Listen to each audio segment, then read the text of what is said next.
Hello, everybody, and welcome to Thala Unbound. I am Adrian, and I am your storyteller for this wonderful chronicle filled with some wonderful people. So, we have a full cast tonight. Yay!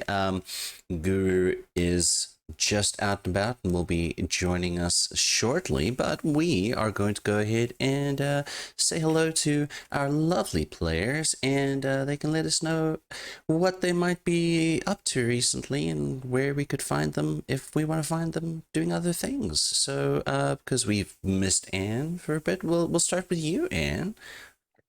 Hi, everybody. My name is Ann Pierce, and today I'm playing Tuxel, the Swamp Druid. You can also find me over at Perception Studios and sometimes at Hunter's Entertainment.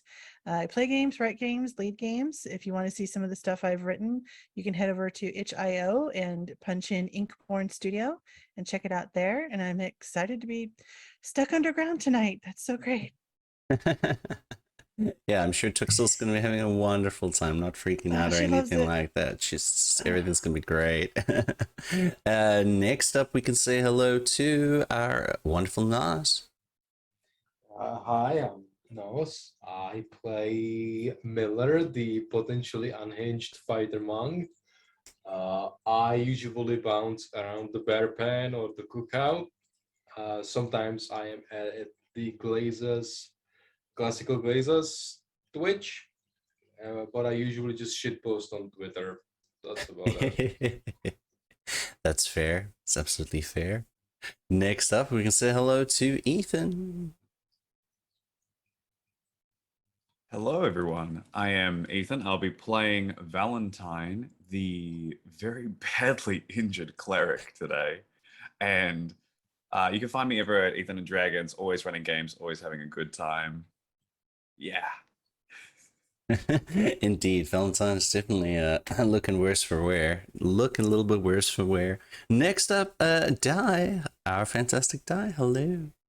Hi, I'm Di. You can find me mostly on Twitter at Dichromaniac. You can also find me on the Cookout TTRPG on Reclamation, doing fun stuff over there. And I have a couple things in the works, so keep an eye on that Twitter. I'm really excited about them. Fantastic. And of course, our lovely Dom. Hello, I'm Dominic. I do a bunch of little things with Bear Pen, and tonight I'm playing Chalk, the Druid Barbarian, the fun guy that he is. And yeah, I'm hoping we get a little reprieve before things get even hairier than they already are. We shall see what the cards hold for tonight. And of course, I am Adrian, and I'm the storyteller and a DM GM here at the Bear Pen, and I also play a couple of games on the Cookout. And if you'd like to follow me, you can see what I'm up to on the Twitters at the Adrian Bear. And why don't we go ahead and dive into our story? All right.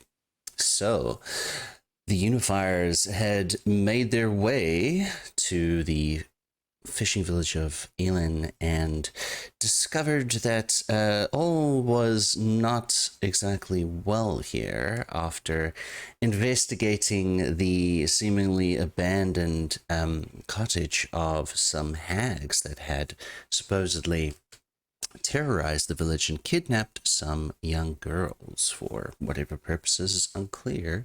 They had discovered a few things, that it seems that the hags are probably dead, and it also seems that whatever the strange ooze-like, jelly-like red creature that had imitated the children seems to have killed these hags as well. Going through a number of different adventures and speaking to a fantastic imp by the name of Ipswich, who was threatened with wing removal. The party eventually made their way into a sort of hidden room within the cottage, discovering a bit of a collapsed in tunnel of some sort that the hags themselves had been digging underneath the earth of this mountain through their cottage to sort of find something there. And through a use of a earth elemental that Tuxel has summoned, they were able to clear some of the rubble.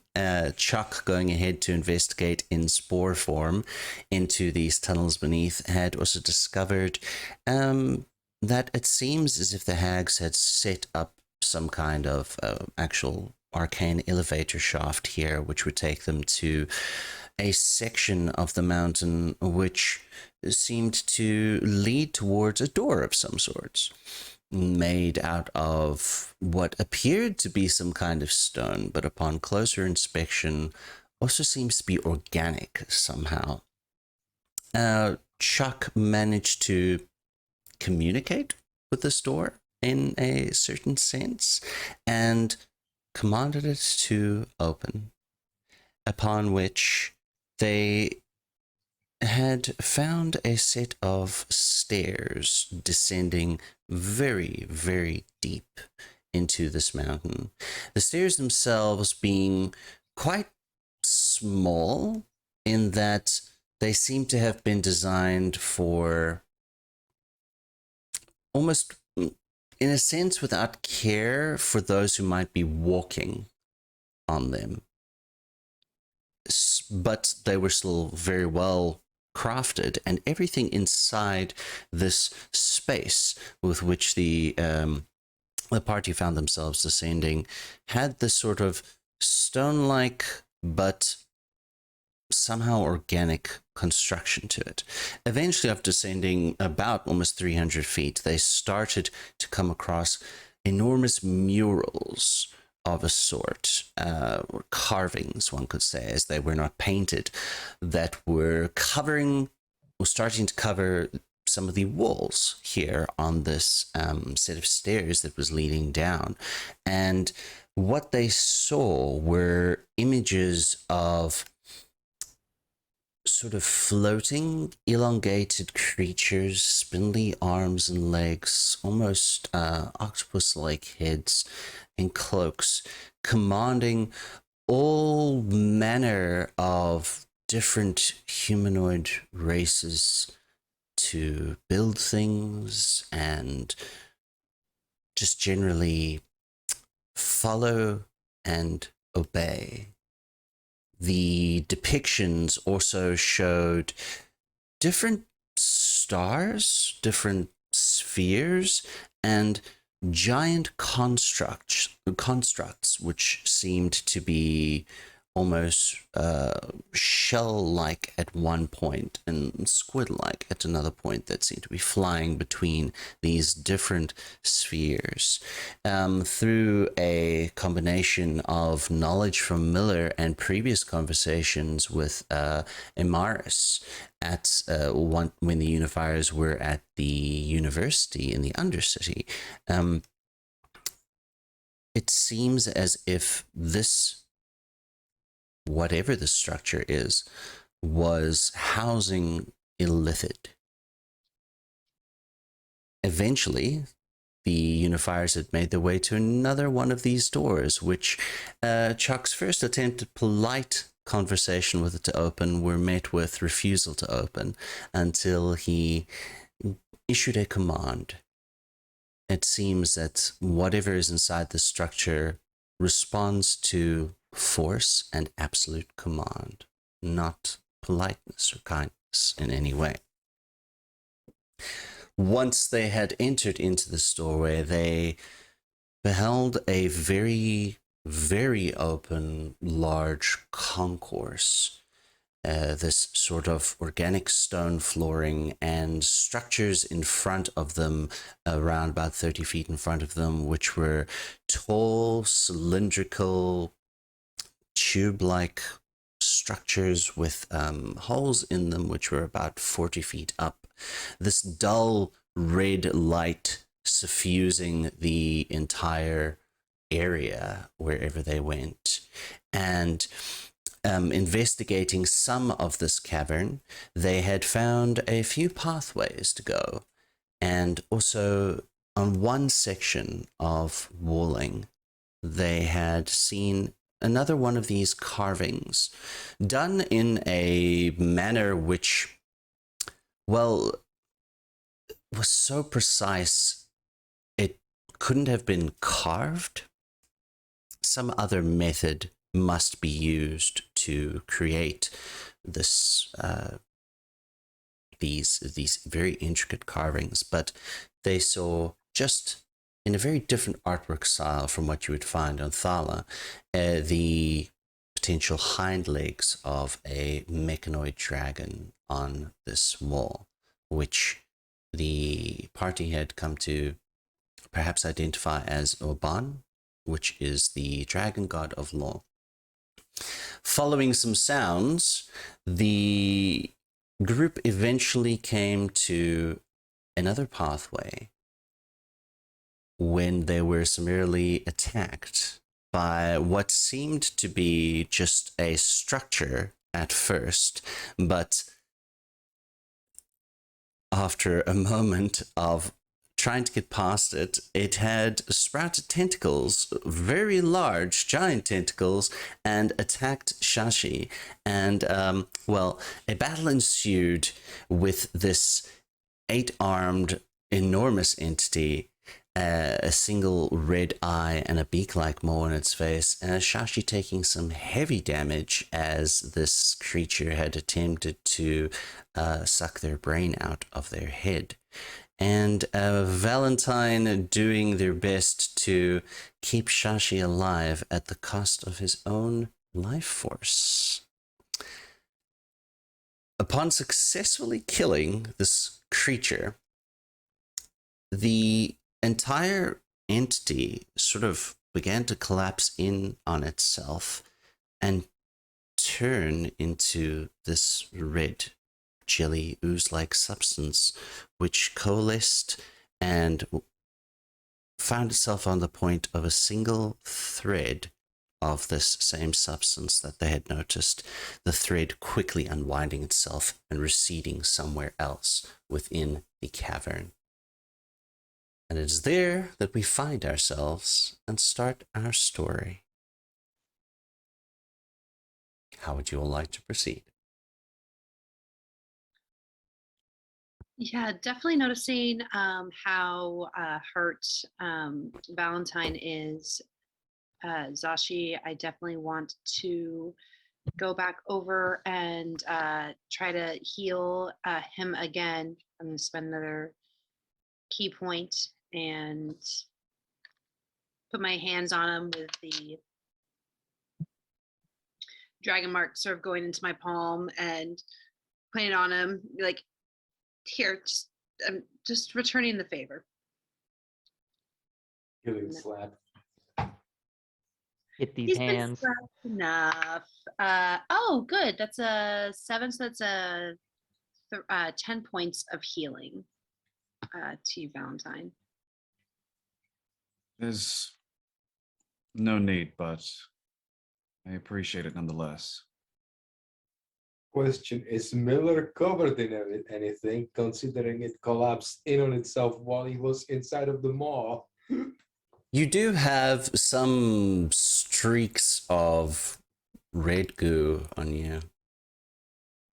Miller kind of walks over, spits out the goo, looks at Chuck. Next time, warn me, eh? And just kind of goes like, Is the other string of goo still retreating? Yes, it rapidly retreated away. I would like to cantrip that.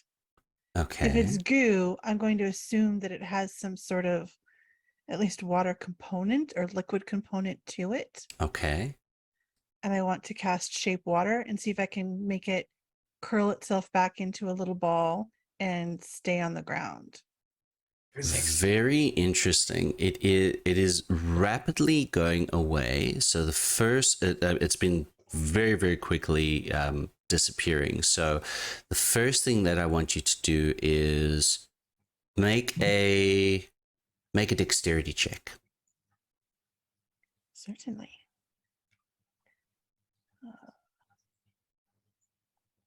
D&D Beyond wants permissions. They can have it.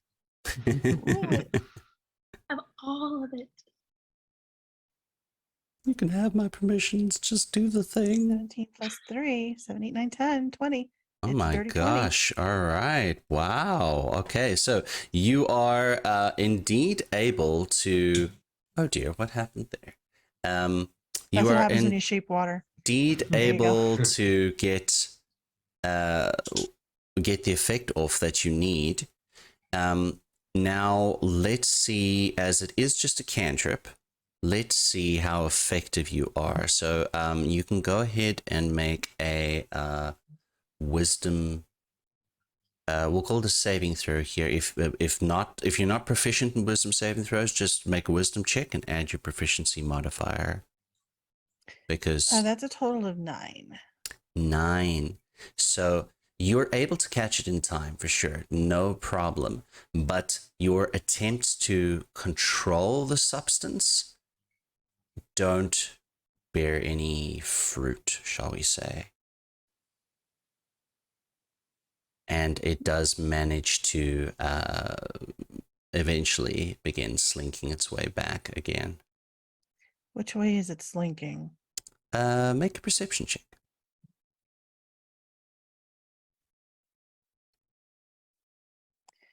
Total of 19. 19, very nice.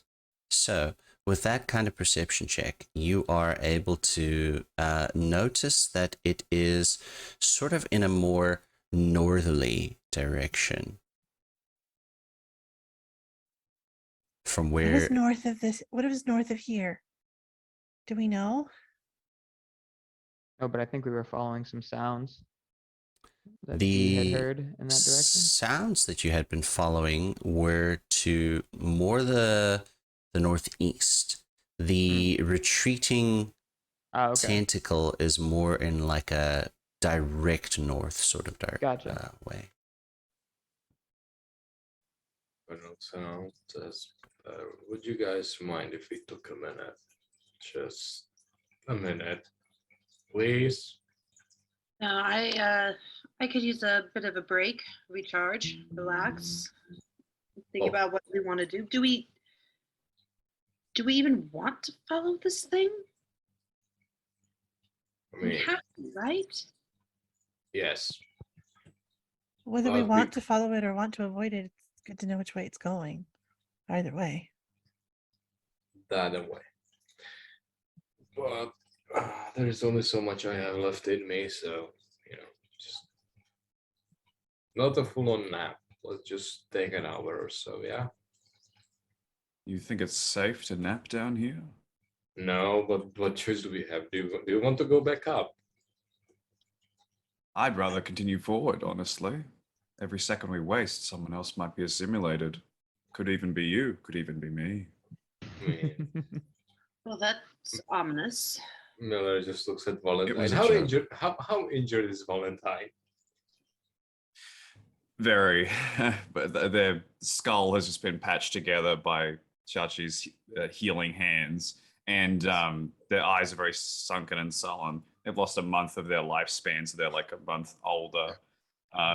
Miller just but- walks over, looks at them, and says, "I think I can see your brain leaking. You might want to take a minute."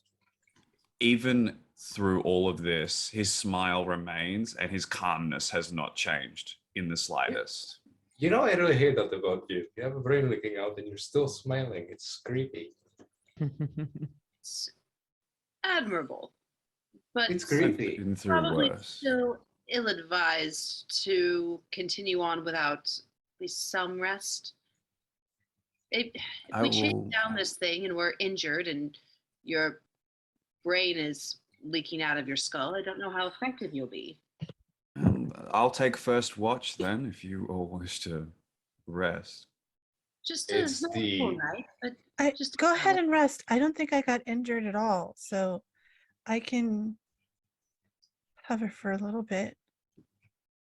Perhaps You're we the should one find an that's- alcove. Oozy. alcove does sound like a good idea. It would be far more advisable than staying out in the open where we just killed some giant fucking eye thing with 8 tentacles. Side note, you shot at me. I also trained you, so I knew you would get out of the way. Did I hit you? Uh-huh. Did he hit him? No. The kind of goes like, the point stands. That I didn't hit you. Yes, you're quite correct. Look, I'm covered in goo. I'm tired and I'm angry. I need. First time? Being angry? No. Being covered in No, all goo. of those at once. I mean, usually when I end up covered in goo, I'm usually happy in the aftermath, but does that go there? Details. So this room, so we came in a door, correct? Indeed. And what are the exits of this room, including how we came in? I forget. And did you join in on the Roll20 as well, or not quite yet? I will still describe to you regardless, but you'll be able to get a better idea of where you are.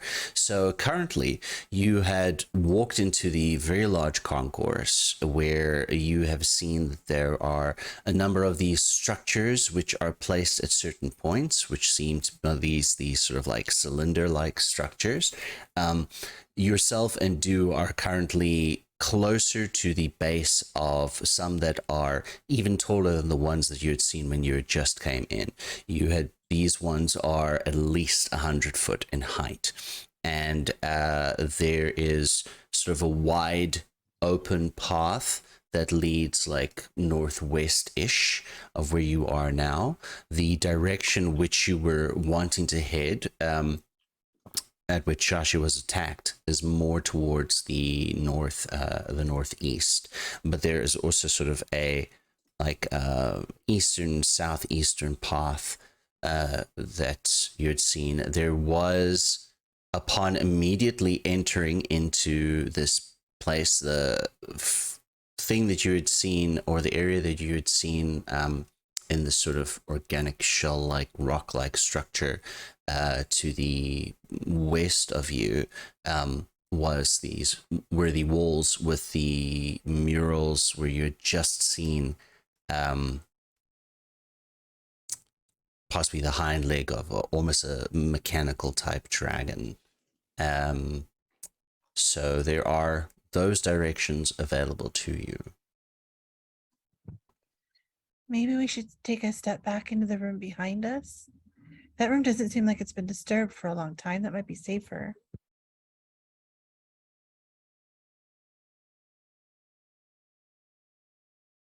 Probably. If you think it's the best course of action. No, but what choice do we have? Well, hopefully your rocky friend will be able to keep us safe for a little bit longer. As the rock elemental has just sort of like, it's just hovering behind you. Well, not hovering, it's not flying, but it's just sort of standing behind you, Tuxel. I think you're muted. So, then I'm assuming that everyone is going to be heading sort of more towards that westerly direction, which was closer to where the entrance was. Seems to be the case, yes. All right. It Excellent. offers a place to rest that everyone is comfortable with. I think the important thing is that we rest, and if we need to move backwards to move forwards, then so be it. All right. So all of you begin making your way towards that general direction, and once you get to the area that you had barely looked at before, you are able to see that this particular section of the structure does seem to be just a very large, almost, how would I describe it? It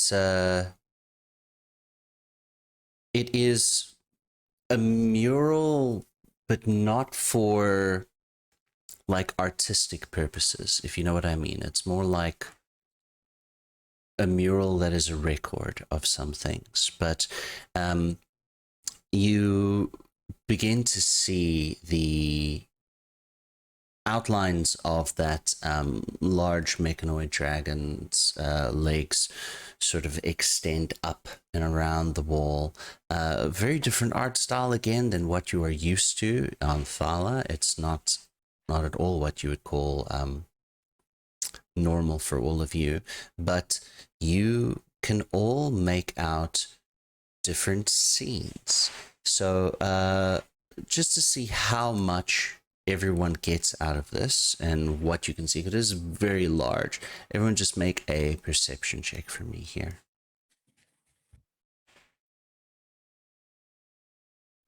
That would be a 6.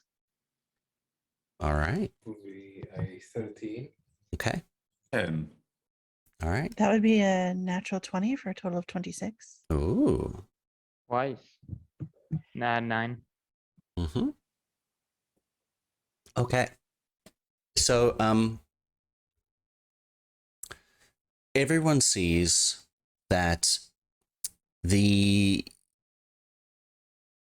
artwork and the carvings that are here in this section on these walls, you all recognize different images which seem to depict the different gods of Thala, you know, the 5 dragon gods as well.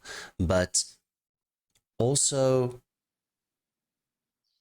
you can just barely make out at one section the largish form of what you all know to be Oxala, the creator goddess of Thala. And Tuxel, you kick up your wings and are able to flutter a little bit higher to actually make out a bit more of the scene than what your friends are able to see. The story that is being told in these murals is not the story that you know. It's not the story that you are used to. It's different than the story on that metallic plaque that you found that seems to belong to a book. The story that you see here seems to be a battle of some sorts fought between these the 5 other dragon gods and Oxala herself. It seems to be a story of some efforts of great magics being wrought by these dragon gods in order to not destroy Oxala, but to subdue her and to imprison her somewhere. And in some of the corners of this mural, when you flit around, you see some of the illithid figures which are placed at certain parts, almost in a reverential type way, where they are watching all of this unfold and not interacting. I check out these figures a little more closely. I fit closer to one. What would you like to look for? Is there anything about this figure's clothes, about their face, about their countenance in any way that strikes me as familiar? You rolled very high in your perception check. You had a natural 20.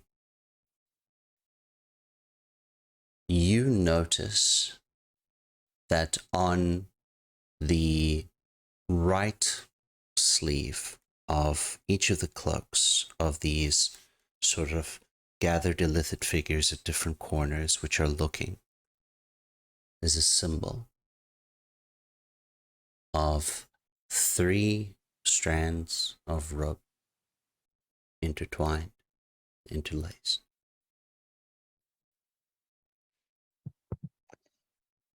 Who's the smallest of everyone in the group? Chashi. I mean, I am technically small. I'm probably as tall, the tallest gnome you've ever seen, but I am still a gnome. I immediately fly down and I pick up Shashi by the armpits and I fly her up. Do you see this? I mean, I rolled a 6 on my perception check. So yeah, no, Josh is going to. I guess we're flying. All right. Being this close, do I notice anything? See anything different, or With anything with Tuxel's help and pointing out what Tuxel has seen, you take in everything that I've described. This is fascinating. I don't. Where do you think this came from? And why is it down here? Well, it would be one of 2 reasons. Either down here used to be the up there, or something down here made it. So Based you on hear it seems like this used to be up there, but these strands here, do you are they colored in any way, or are they the same? Is it the same, like sort of just monochrome metal, those 3 strands? So this is what you would find on sort of like a rock carving that doesn't have color on it. Okay. This is probably far-fetched, but these 3 strands, I can't help but think about those that group with the 3 colors. It seems I might be drawing conclusions where there aren't any to be had, but What was it? Oxala lives? It is exactly the same symbol as you had found on the Cultist. cultist. perhaps it's definitely is related then. It's to I wonder if anyone has some paper or something we could make a rubbing, take back with us. Perhaps bring it back to the guild. Reference it in the library.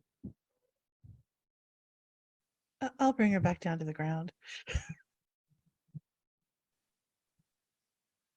I can just see her like this the whole time, but held up.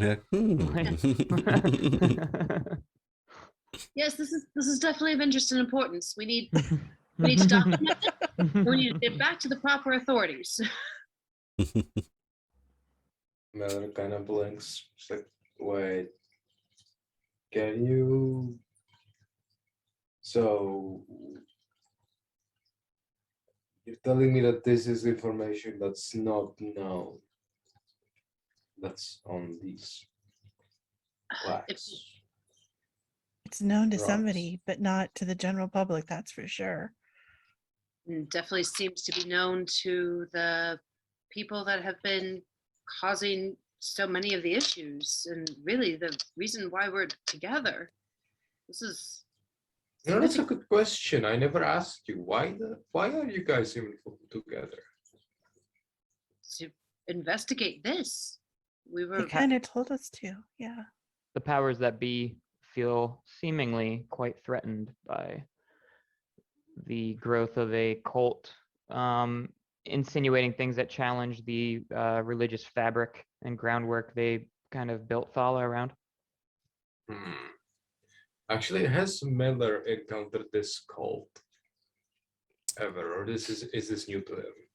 Yes, both yourself and Valentine had heard stirrings about this group of seeming dissidents within Thala, They had started out sort of secret meetings in a sense, and they had begun to perpetuate this idea that the guilds are a lie and Oxala lives, and they seemed to give this thought out that the way that the world and that the city and everything is governed is somehow unjust, and they had seemingly caused a very large disturbance while yourself and Valentine were away actually on your mission. You were unable to attend the festival that happens, the Festival of Remembrance. So at this point, I would say both of your characters are, as no one has really spoken about it yet, both of your characters are as yet unaware of the attacks that took place in Moranzan by this group. So Miller kind of crosses his arms and says, so what I'm hearing is you guys are basically an inquisition. Inquisition is absolutely not the word I would use. I would. And In- you just see his demeanor completely change. Like he was aggressive before, but he's like stone-faced looking at you guys. No,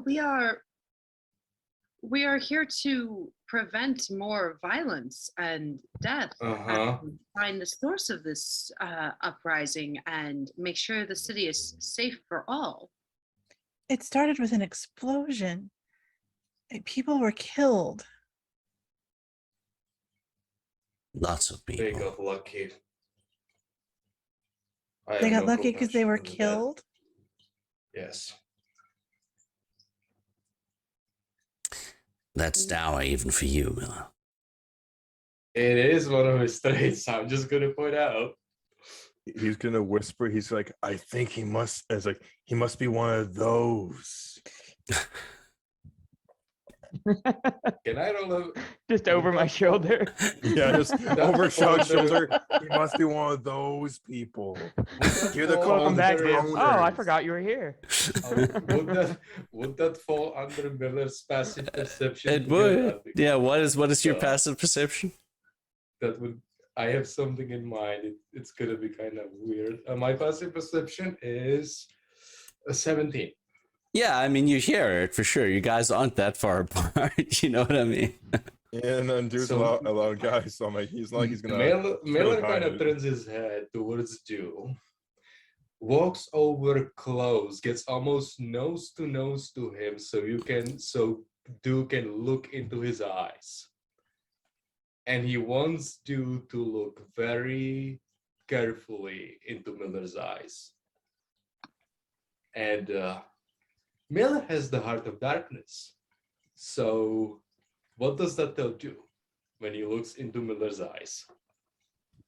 What does that mean? Explain a little bit there. Explain a little bit there.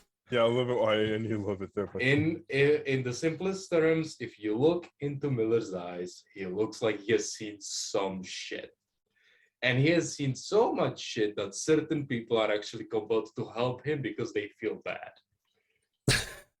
So you can only imagine Interesting. why Miller is the way he is now that you get an actual proper look at him. He looks like the kind of man that's on the verge of just snapping completely. I would say I don't want to put words in Guru's mouth here, but Do, from what I've seen, is a very empathetic kind of person most of the time. So, what would you feel? he would put his hand over, his hands over on Miller's shoulders and look at him. Miller actually kind of like jerks away. Don't touch me. And he just like put his hands up, like, no offense. He goes, he looks him straight in the eye and goes, I feel pity on your soul. Because I've seen people that have seen tragedies, and he goes, and each one deals with it a different way. I feel like you're still on that path, trying to deal with the tragedies you've seen. All I'm saying is I'm not helping some Inquisition squad wipe out Right. dissidents. We're just peacekeepers, friend. I'm not here to play the secret police. I'm here to find the girls. So We're here to try to keep people from dying, watch regardless of yourself age, around me gender, or race. very carefully. If I even see a hint that you're going in that direction, you're not gonna like what I'm gonna do. The enemy of my enemies, at least my ally, for a short time, and we're stuck here underground with a threat that is beyond the whatever you think this Inquisition is, or whatever powers you seem to be fighting. This is bigger than any of these petty squabbles we seem to be having. Also, I will point out, Miller, you're still learning from me. Doesn't say anything to that. I want you, at least one of you, to give me your word. If it turns out by some sort of weird event that these people are, God's forbid, right, do not hurt them any more than you already have. If it turns out they're right. If they're just a bunch of people that like hurting people for the sake of it, be my guest. But I'm not going to help you suppress dissent just because some people are afraid of losing power. That's not what I'm here to do. And that's not our job either. That is exactly what the keepers exist for. I can't vouch for what the rest of the teams do, or anyone else but myself, Miller. But I can tell you, your allies here are going out of their way to save the people, and all what I've seen from the people that even if they, let's say in air quotes, he does all right, what they're doing is wrong, because they're hurting and killing people. And guess what? Our guilds do not do that. And I've been with them for a very long time. So they're already and he goes, they're already going down a path that we don't tread. So when you look at bad and evil, bad truly sees it's not that bad to begin with when it sees true evil, regardless of its power or not. Just kind of see this smirk as Samila kind of goes to a side to sit down. You know, I'm a killer too. Everyone has done things that they regret or that they felt like there was in the necessary of doing so at the time. The thing is, I don't regret it. Personally, I value all life, even criminals. But some people call me a fool. But if I have to live with a fool alive, if I have to live as a fool, but if it brings me and the ones around me joy, then I would be more than happy to play the fool. I'm going to fly back up to the top and look at the picture again, but on the way, I'm going to whisper to Miller, if you don't regret it, you're just as bad as they are, and go to the top and keep looking at, I'm going to look closer at the dragons, but I'm just, Okay. I've had enough of that. Sure. Yeah, the work is very, very, very well done. While you're up here, make a nature check. Oh, nature check? That doesn't sound good. That's a 23. Okay. So Doesn't sound good. Gets 23. The fact this is nature related sounds off. so Yeah, that's frightening. 2023, you've flitted up to some of these carvings of the dragons, and you are having a look at this stonework, not stonework, and Mhm. you are able to make out, because you're very familiar with life that exists in some kind of shell or carapace or something along those lines. You're certain now this isn't stone at all. And you reach out your hand and you gently touch on the stonework, and you feel the ever so faint buzz of life. This entire structure is alive. This is not good.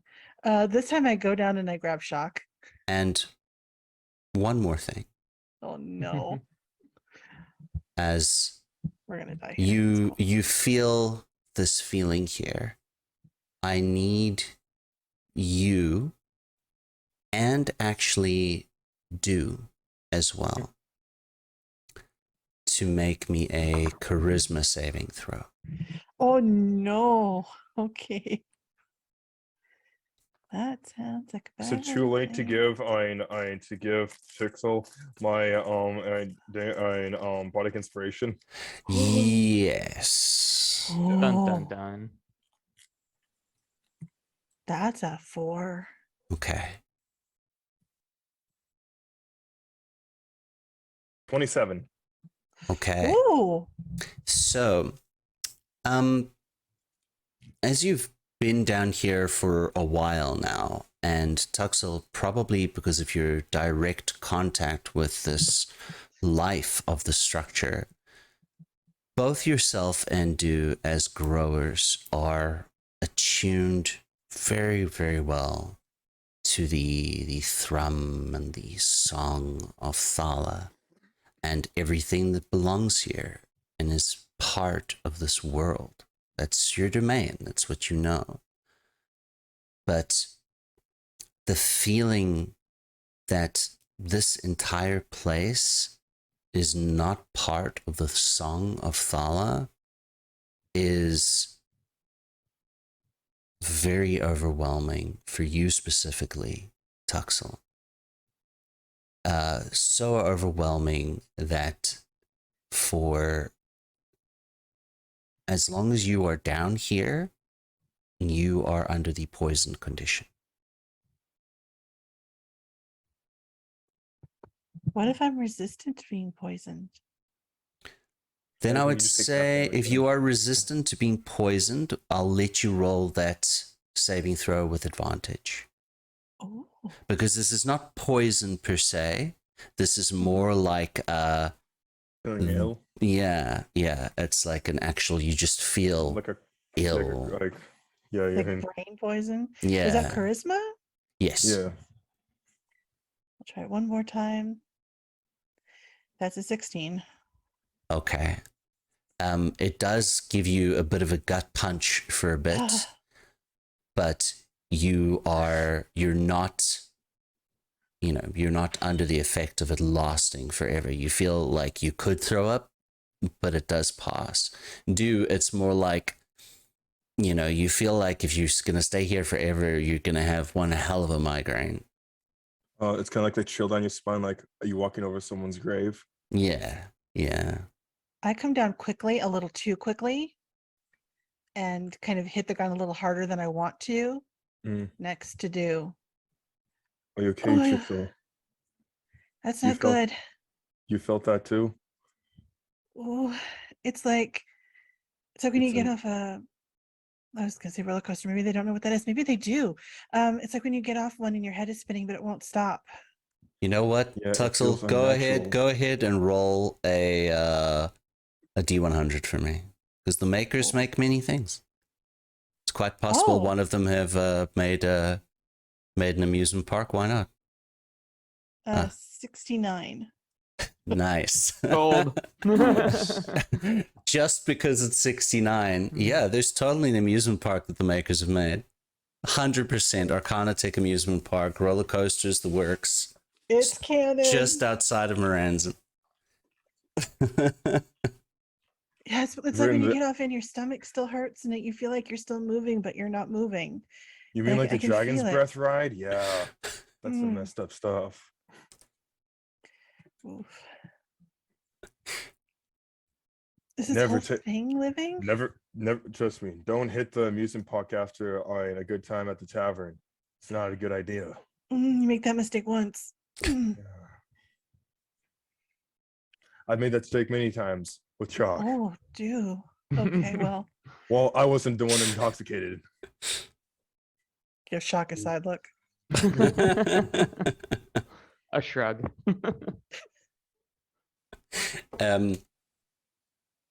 So, while you are all doing light activity, which is considered a short rest here, yeah, you can take an hour and have a short rest there, but is anybody not taking light activity?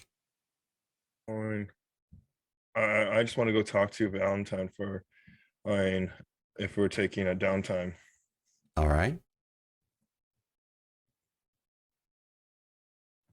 Shashi, can you roll a d20 for me? Yeah. It's a 6. Okay.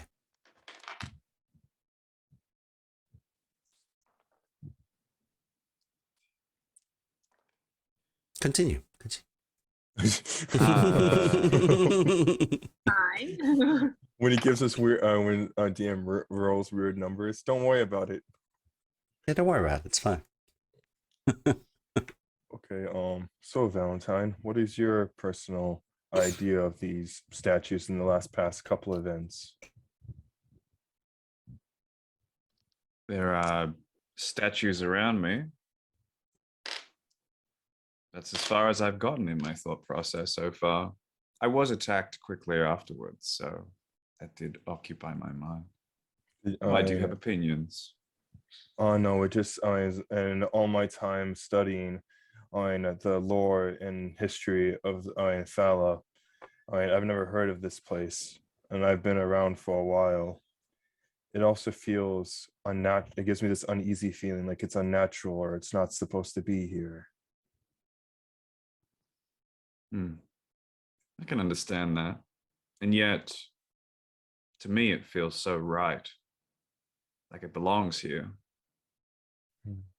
Like there is a sense of stability and order about it. Who knows? Maybe maybe something about this place maybe it's just maybe it's a primordial feeling of mine or something, but I guess it's just a chill down my spine that refuses to wash away. It's very likely there are perhaps forces that you're more in tandem with that reject whatever this is, and there are forces that I'm more in tandem with that embrace such a thing. It's certainly possible. Indeed. We do practice very different schools of magic. They drive from completely different sources. That's right. You are more growth than life, isn't that correct? Yes. I work the complete opposite of that. You could say that I pull the strings of the fabric that connects us all in the life cycle to create my magic. The songs like and beautiful words. Like a weaver weaving a wonderful tapestry. Indeed. I do love the arts. I can tell that you do. I'm sure that you I'm sure you even in death there are beautiful things such as art. It's more the absence of beauty. You cannot have one without the other. True. If you are to have something beautiful, you must have something ugly. They True. complement each other. I guess how I mean my truth, my belief is beauty is pain, and pain is also beauty. You have to look very carefully, and you can see both in the same picture. Hmm. How Finding much finding the diamond in the rough, as you could say. how much pain have you really gone through? I couldn't actually tell you, my friend. I woke up one day and I joined the growers, and it's been pretty peaceful since then. But he looks over to me, he goes, I guess you could say I woke up from a dream, because I don't actually remember anything of my childhood or of my past.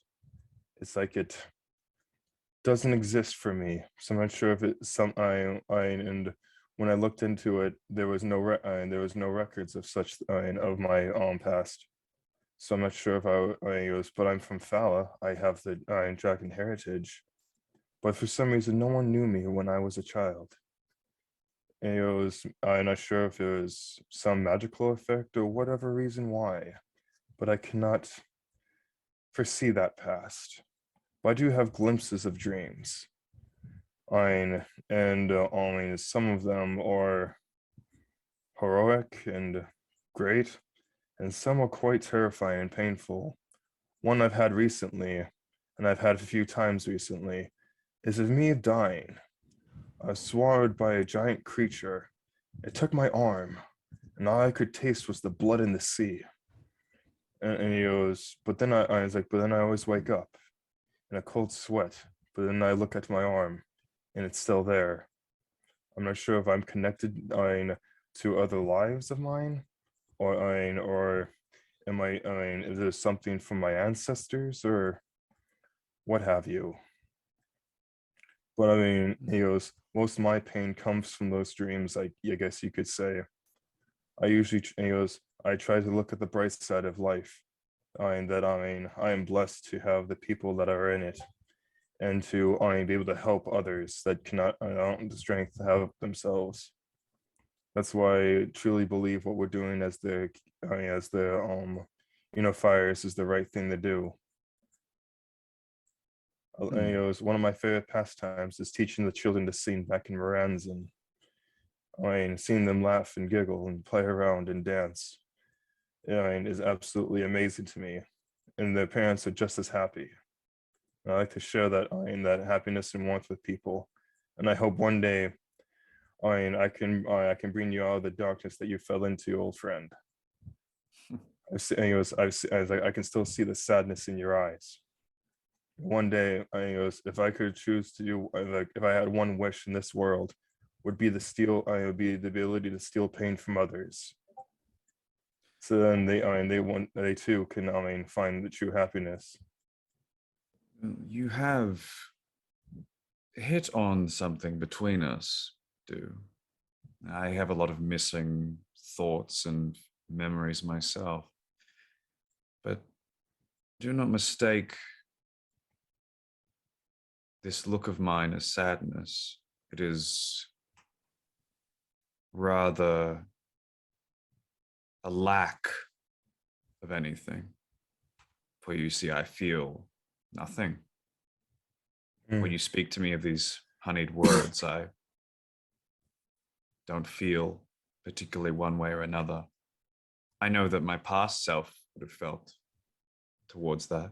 I know that I still have love for my wife and my daughter.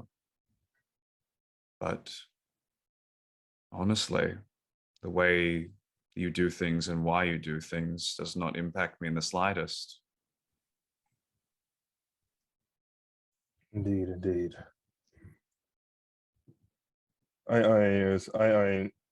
understand that. When I look into your eyes, it's like looking into a deep, vast ocean and the water ever goes darker, and you can't. I guess I have stared into the abyss before, and I hear the longer you stare into it, is the more it stares back and takes away. But I always find, I'm not sure if it's whatever it is, my big heart or my iron will, or you could even say my pride, that always gives me the strength to stand back up. I think, again, do you mistake? You see a void or an ocean that is separate from myself. I am that ocean. I am that void. Don't mistake that. But I acknowledge your words. And his smile just remains there that whole time. Would everyone like to go ahead and make a perception check for me during this period of rest? Well, I did, and it's 7. I'm just imagining the crew has second thoughts about Valentine and Miller right now. I'm 19. wondering what their motivations are. I got a 13. Okay. Did you say I'm 9? just sitting there thinking everyone needs some shrooms. Chill Did you out. say 19? Open up Chuck? their brains a bit. Yeah, 19. Okay. 21. Okay. 22. All right. Okay, those high numbers there. Anything above a 17. It's very quick, but you definitely make out, again, in that more sort of like easterly, northeasterly direction, the briefest hint of like cackling laughter.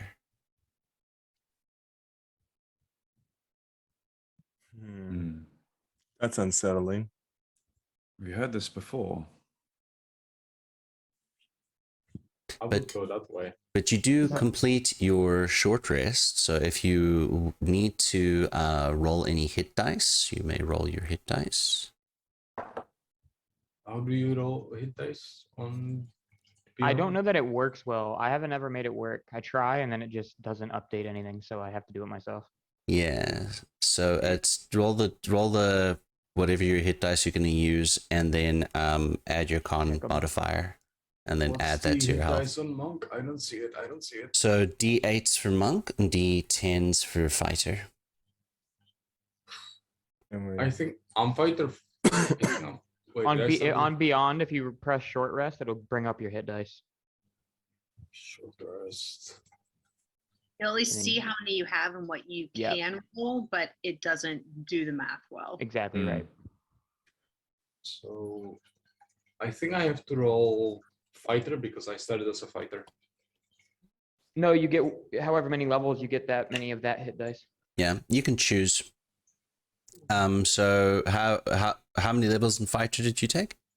I took 4 levels in fighter. So you have 4 D10s, and then you would have 4d10 plus 4. 7 D8s. And whatever you use now, you recover half that many on your next long rest. 4d10. Half that much? 1, 2, 3, 4.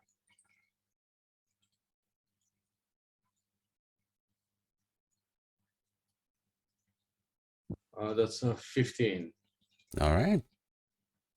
plus Plus your con mod in each one.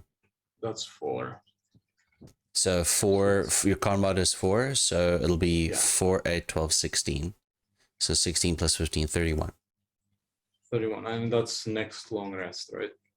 Yeah, so For now. those no, you get those hit points back now, but on your next long rest you will recover 2 D10 of those 1. hit dice.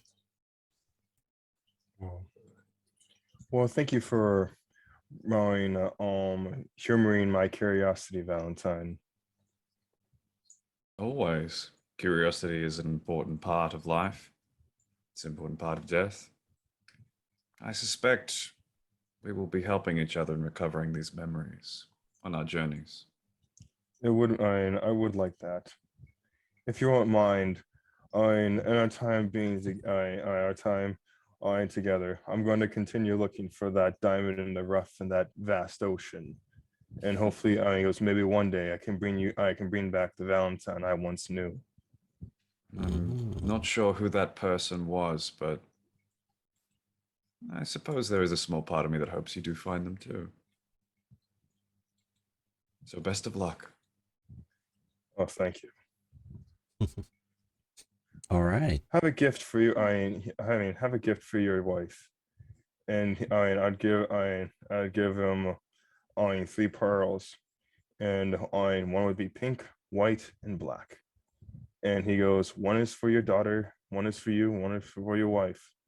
They represent each one's the different colors of different pearls, and each one has a different meaning.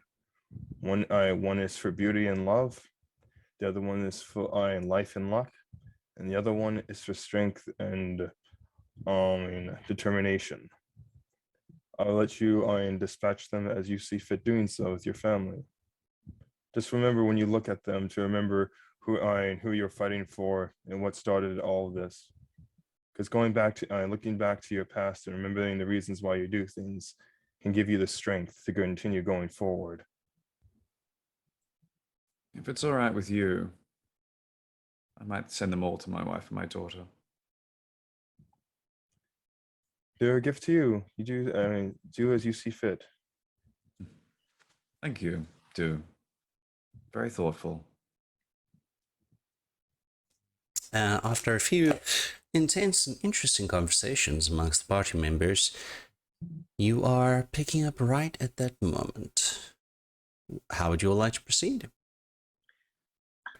Definitely before we leave this space, Zashi wants to look around and say, does anyone have any paper, perhaps some charcoal or something? These are the walls themselves as art.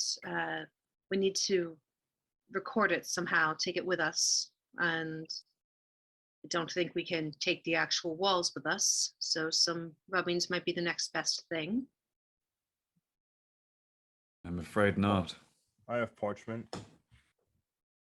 Does parchment fall under calligraphy tools? Oh, yes. There is definitely Actually, paper in there.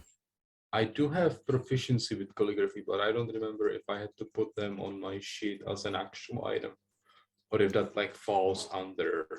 I would imagine you would have parchment if you are proficient in that thing. You probably have some. Yeah. So you just see Miller reach into his backpack and rips a page out of a diary. And actually, can I do a sketch instead? You can. Because I have both calligraphers and painter's supplies.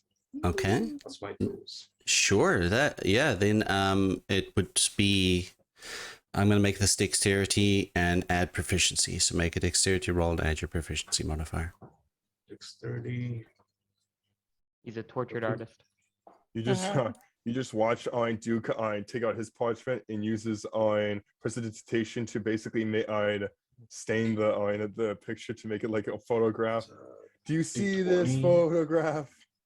That's a D20. No. Yeah, pretty much. And just looks at it's like, hey Miller, want to see mine? Haha, nobody can drop rocks in the DM. That's 13 on the sketch. Okay, 13. It's possible. It's not horrible. Miller just kind of holds it out. It's like, good enough. So, And hands it to Sachi. Oh, you might be muted, I Shashi. have nothing. I will add that to my Indeed. inventory. Okay. Picture of strange rocks. Just put that down in your inventory. Picture of strange rocks. Or Miller's picture, so we have even less to go on. So later on when we look at it, like, what's a Miller's picture? And you just mistake it as a picture of Miller. I love What's a the poster? I love the implication that people now realize that Miller has actual hobbies. I do Well, things. Perhaps we can always clear out this place and you can send an expedition to check it out, Shachi. Indeed. However, convincing someone to bring an expedition down here that isn't us in larger force probably needs some sort of motivation, and these sketches are a good place to start. Excellent. Shall we get moving then? If everyone has rested up.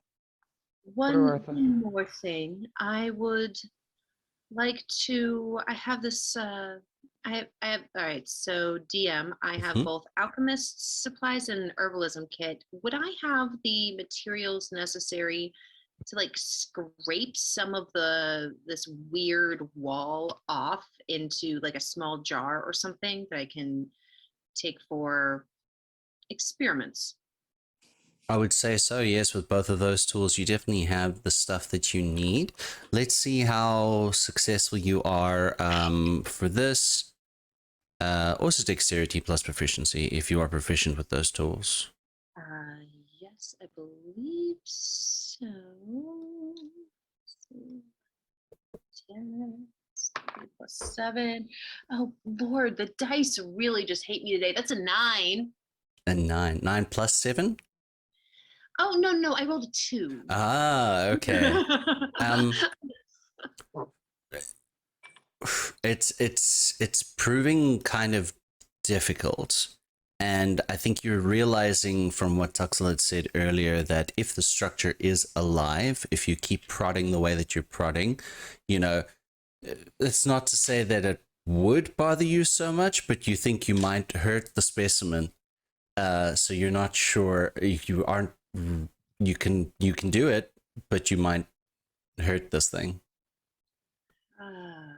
Dude's gonna put his Looking around head- on the ground, is there any shed or bits or flake or flotsam from this carapace? Good question. Good question. You can make an investigation check if you like. I would. It's a total of 10.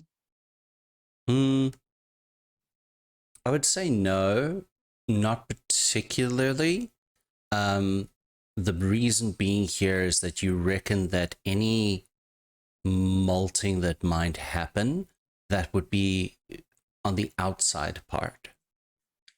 Can do put his ear to like the ground, like he's listening for something? Okay. Does he like anything like normal? Like if it's a normal earth, or can he like hear blood throw, like the blood, like blood flow throughout the body? So I'm looking, specifically, I'm trying to hear like or feel like the process of water, and like how water moves through it. Understandable. Yes. So make a perception check for me. Perception.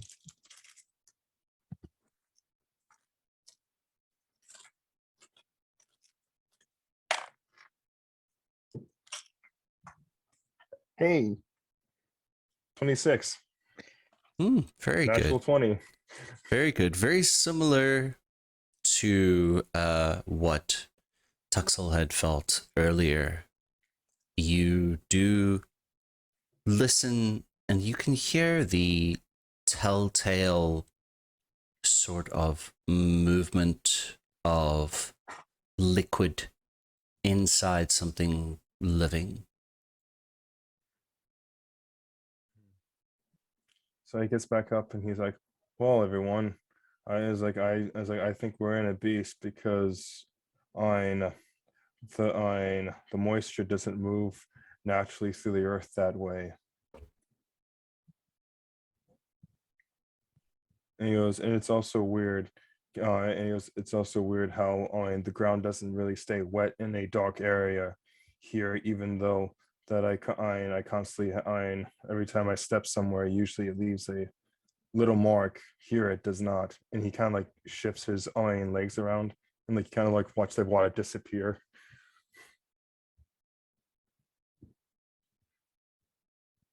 I feel like that's very panic inducing. for Tuxel. The idea that we're inside a beast. Like that's very I'm starting to feel like a fly caught in a jar. Make a wisdom saving throw for me. The panic is rising for sure. I feel like a mushroom inside of a person that's inside of a mushroom. It's yeah, right. It's a 24, but Yeah, you're able to hold back the fear, but yeah, you are super uncomfortable. Okay, guys, No, I it's think we gonna- should start. We should probably start. We should probably start getting our move on before it decides it doesn't like us being here. I mean, Miller kind of as we walk, Miller just says, I mean, if we're inside of something that's living, that means we can kill it. Not everything has to die, Miller. That's not how the world goes. Everything does die, but you don't have to push it to that extreme. You don't have to help on it. You don't have to help on its life, its journey on life. I mean we can help whatever Perhaps- this is. Maybe that goo is like a parasite or something. Maybe we can help it. Maybe it So doesn't want you're that as- stuff here either. So you're asking me to deworm something from the inside. Perhaps we can wax poetic after we get out of this situation. Hmm. It's also possible that perhaps the two are symbiotic. And kind of look over at Jacques. That's me. There's him. There's him, like, smoking cigar sticks or drinking. Huh?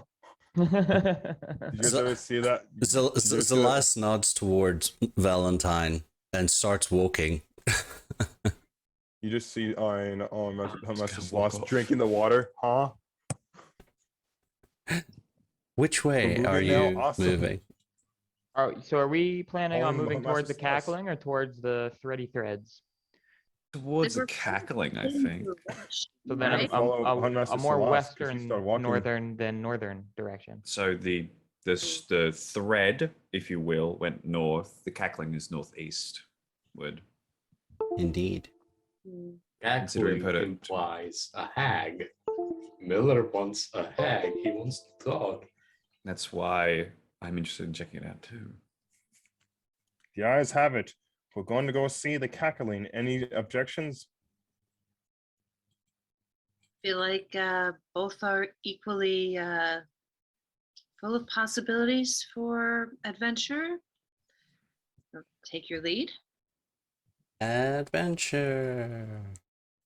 Time to split the party. It splits in half. No, no. All No, right. not here, not here, not No. today.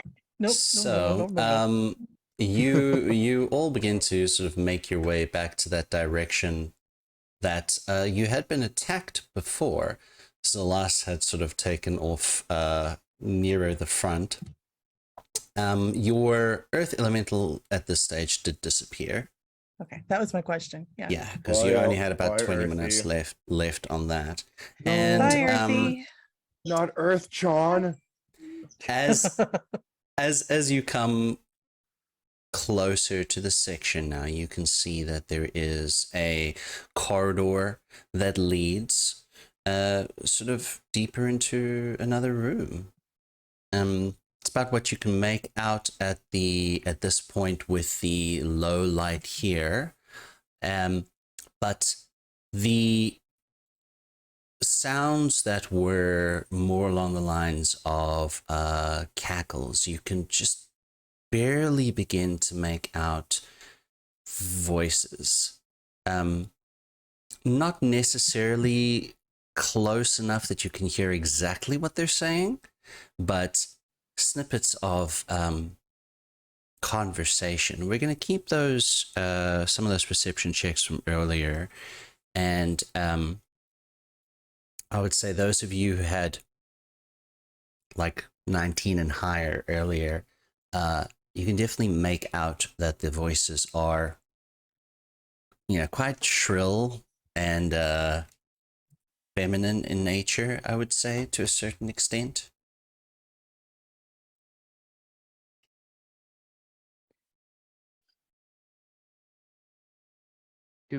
As I would expect, yes. So are you, how would you like to proceed? You have come to this open corridor, which leads further into perhaps another chamber. possible does anyone Stealthily. Oh, I'm seeing it on the map now. Dope. does anyone have like passive traits? I think I have there's a Misty couple Step. contenders on here. I think can I do. might even have it. I can do something about that. I believe.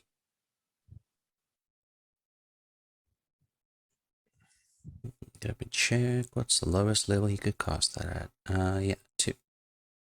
Yes. So Celeste begins to utter some words there and casts Pass Without a Trace.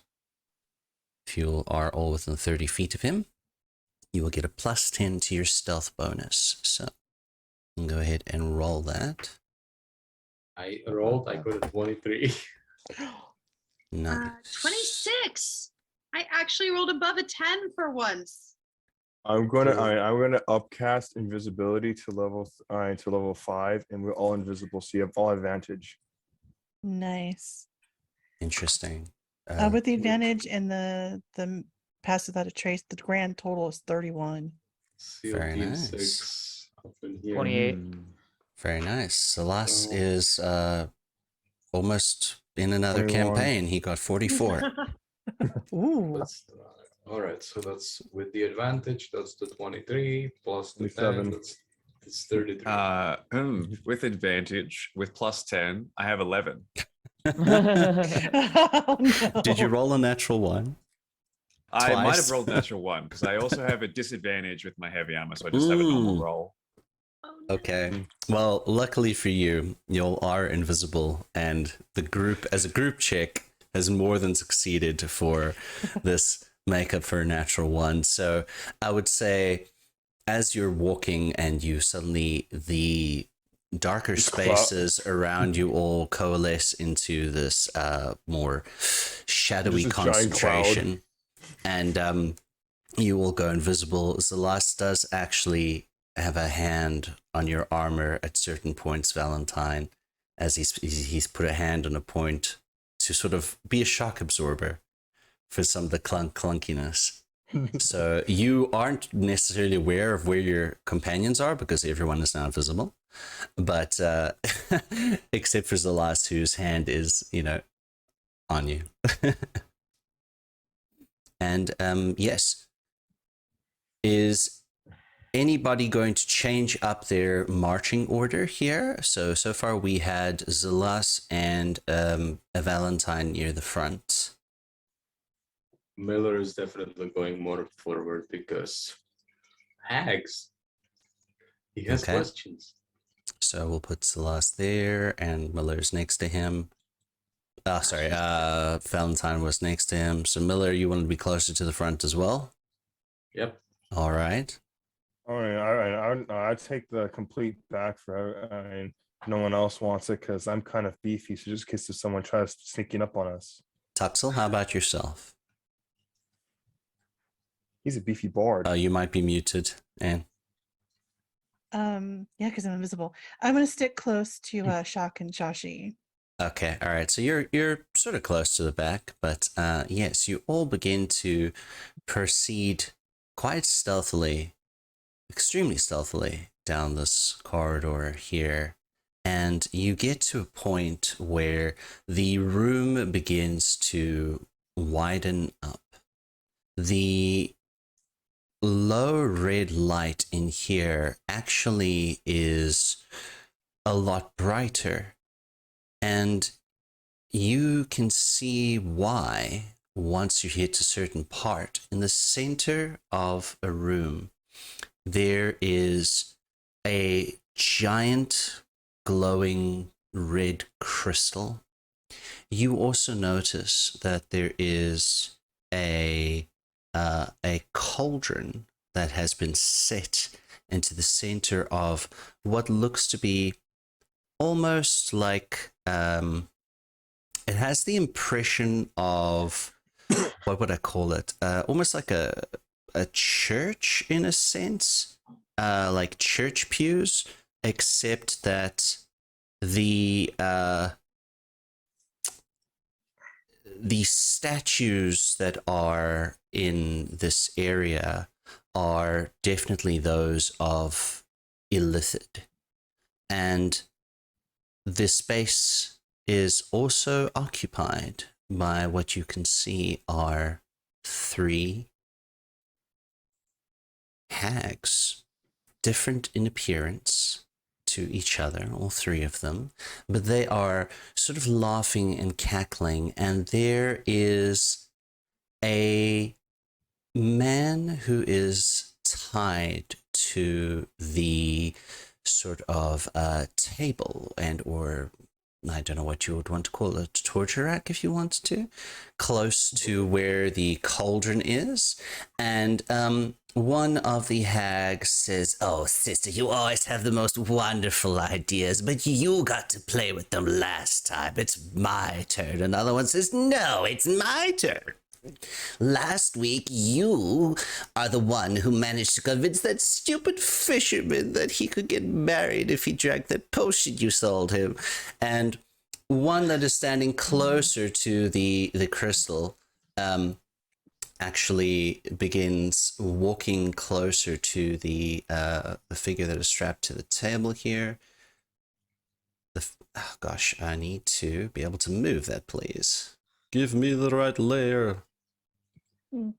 Yes, objects and tokens. Okay, thank you. So she begins walking close to this table and she says, "No, I have the perfect idea. I know what we can do to this one."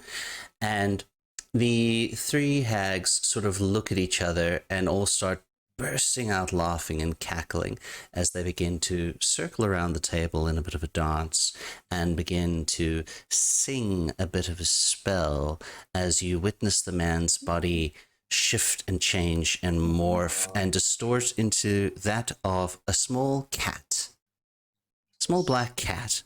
The sort of, I would say, hag that is sort of in the middle lifts a hand and the cat sort of levitates in the air, and they say, "I think it's time we play a game of fetch, don't you, sisters?"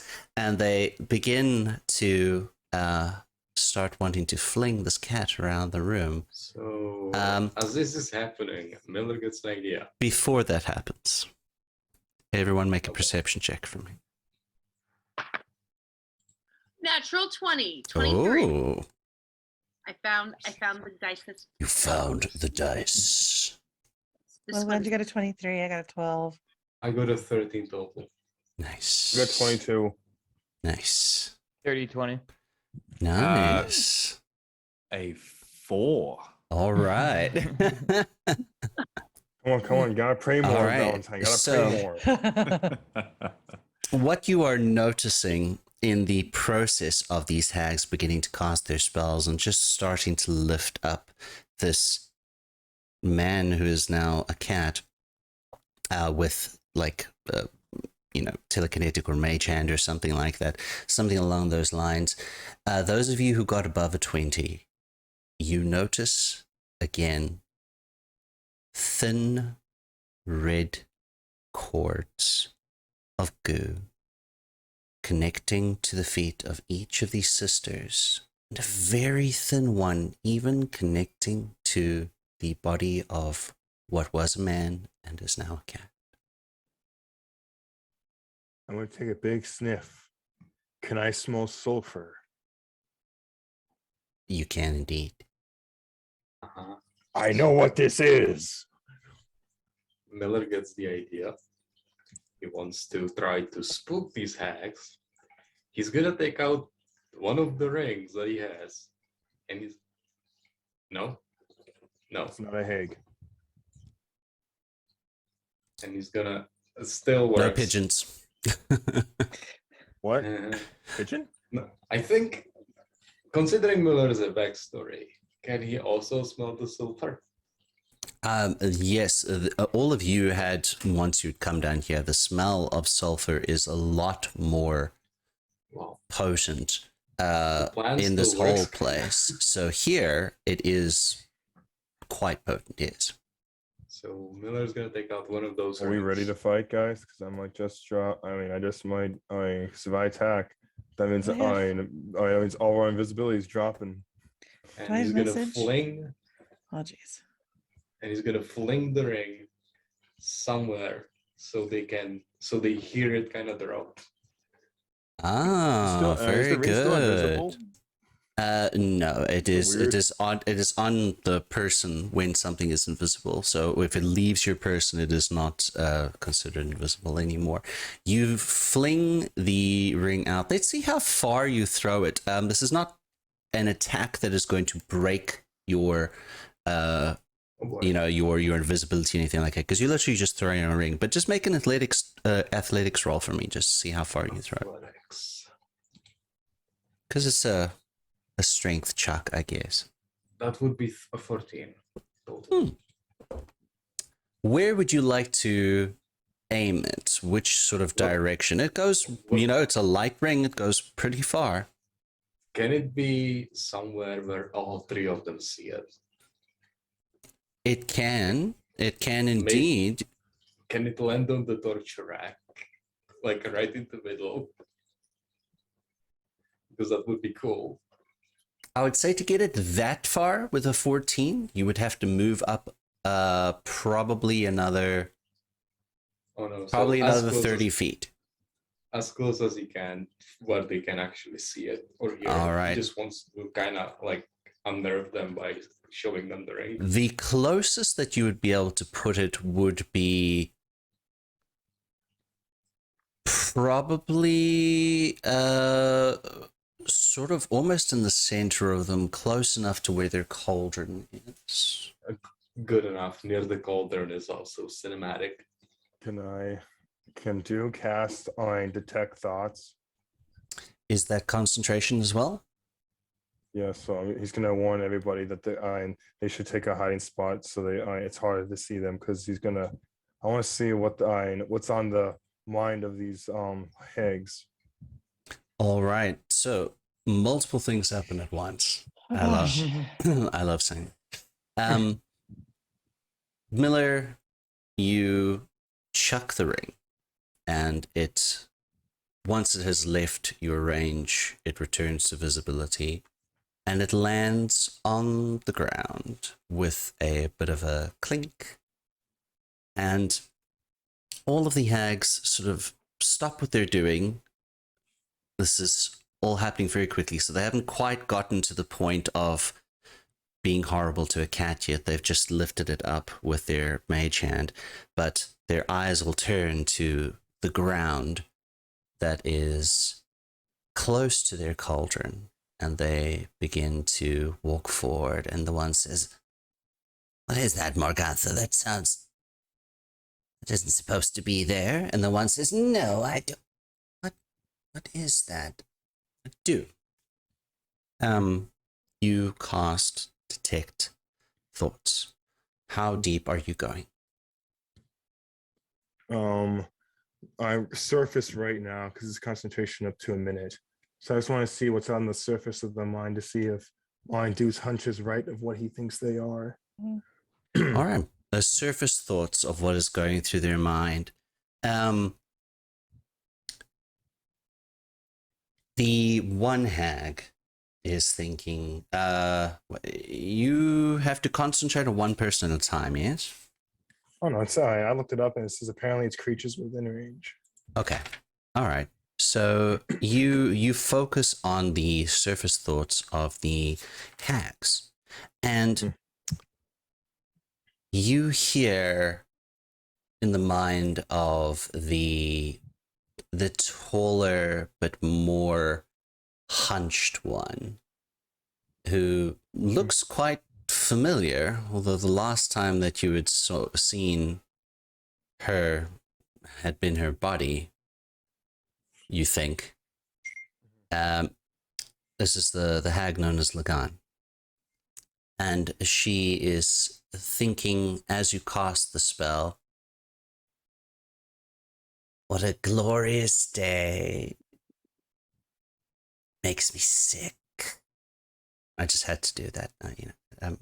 Anyway, that was just for Adrian. That was just for Adrian. The other one, the one that is the sort of more, I would say, definitely smaller than the other two. She is thinking, she is thinking, oh, Morgoth always makes all the decisions. I'm sick of it. Maybe I should kill her and replace her with someone. Wouldn't that be fun? The other hag, who you must judge to be named Morgoth, is thinking, she is the one that is currently levitating the cat. She is thinking not about much, to be honest, just that they're going to engage in some lighthearted cruelty when the sound of the ring hitting the floor happens. And they all turn their heads. And it's the thought of, what is that? Does the cat have any thoughts? Just curiosity, because he's in the range. Meow. Why? That is good. Why is he Fair, human? fair. He's been polymorphed. Well, I mean, Miller's gonna throw he's the not- other two. Oh, okay, well, awesome. And then I'm like, A scared the- meow, but a meow. would the crystal be inside the range? Because I believe it's like 30 feet. This is a lot more than 30 feet. If the range is only 30 feet, you have to get a lot closer. Because They're currently... like 60 feet away from us. Yeah. Okay, because I was just wondering, because I was just wondering if that was like a slime. If you want, so if the range is 30 feet, sorry, I should have had a look, that Dew would have to move up to just past the one structure that is in the center of the path. Okay, would I be able to hide behind the structure? Let's have a yeah, look. close. Let's have a look how close you need to be.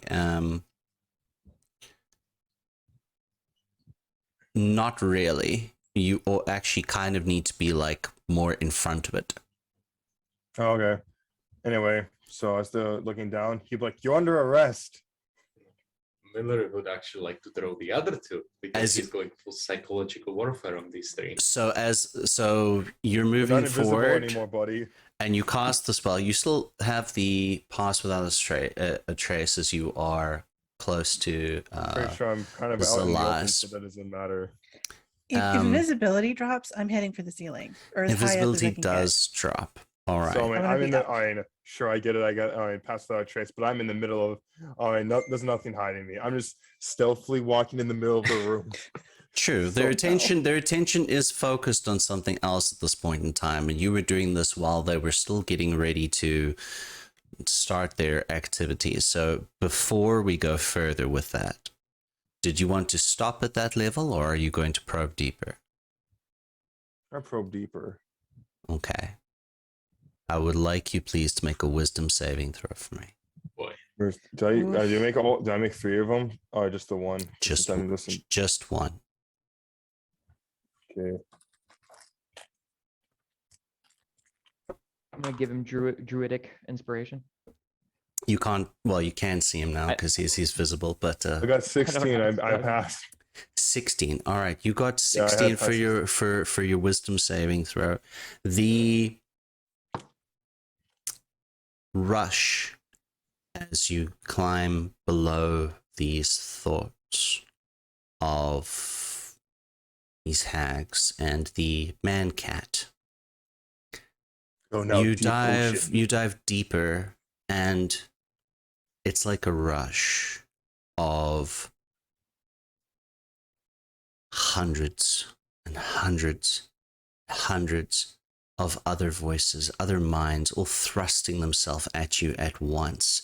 Far too many to make out any difference, any change, any discernible pattern. You're not even sure if you can feel yourself anymore. You are currently paralyzed for 1 minute. Mm. And as everyone sees Milu throw the other 2 rings and well, not 1 minute. You're paralyzed until the start of your next turn, where you get to make a saving throw again. because we don't want to have you like completely out of things. Just stands there as everyone's killing it. Yes. Just drooling. So you will have the People chance to playing. make saving throws again. The DC on this is very high. It is 20. So Will they as able to- this can they make happens, Can they make the wisdom saving throw to see if they could see that I was probing into their mind? unfortunately, due to the nature of what this is, it doesn't work like that. It does. They don't Oh. need to do that. Hmm. The rings land. There is the look on these hags' faces, and there is a loud, sort of inhuman screech that echoes throughout this entire structure. And all three hags' attention does snap directly towards where Dew is. But because of the benefits of Pass Without a Trace, it's not going to be surprise or no surprise or anything like that. Everyone needs to roll initiative, please. Okay. Hag killing time. Just to see when my Morbin time. I got a natural 20. Give it to me. All right. I will Make it. collect some paper. 24. I'm 19. 19. 19. Yay, what's your dex? Wait a minute. No, 23. Advantage Wait. on initiative Oh. checks. Do Ah, I have my advantage on initiative. initiative? I got No, a I do dirty 20 not. for my initiative. All right, let me Shashi, grab my paper dex is first. 16. Okay, I am at 17. So you go before me. boom. Hopefully, I go before them. Listen, I really want to adopt Binks. All right, I've named Binks. I would like to adopt I him. mean, For the record. I I'm was not sure I it's a was real finding cat. it very hard not to just sing the song, but you know, it's one of those things. Okay, so anyone with 15 to 20. 24. 24. Thank Okay, you. so 24 for Chuck. 23 for Miller.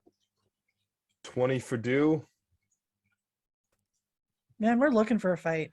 So Shashi, you got 19, Ready. and so did Tuxel get 19. Valentine? 14. 14. Okay. Let me roll for these. Da-da-da-da-da-da. They will each have their own initiative order because they will. Ryan DM and I say so, right? That's very funny. All right. Please don't be 20. Give me mouse. Give me mouse. Please don't be any more than 20. All right. They have 37. No, they don't have 37. They had a plus 17 to this their initiative. Guys, we messed up. Dragons don't even have that much. Nope. Cracks knuckles. It's very, very funny. Their initiative was balls. So for Morgoth, she got a she's low down there, and so is Gan Miller, your psychic warfare metaphor. and Roxal, You know, who has put on a shall red we- light. All right, cool. So first up in this battle is going to be Chuck, and Miller will be on deck. Chuck, the situation is as follows. All of this has happened, and all of this will happen again. What would you like to do with your first move?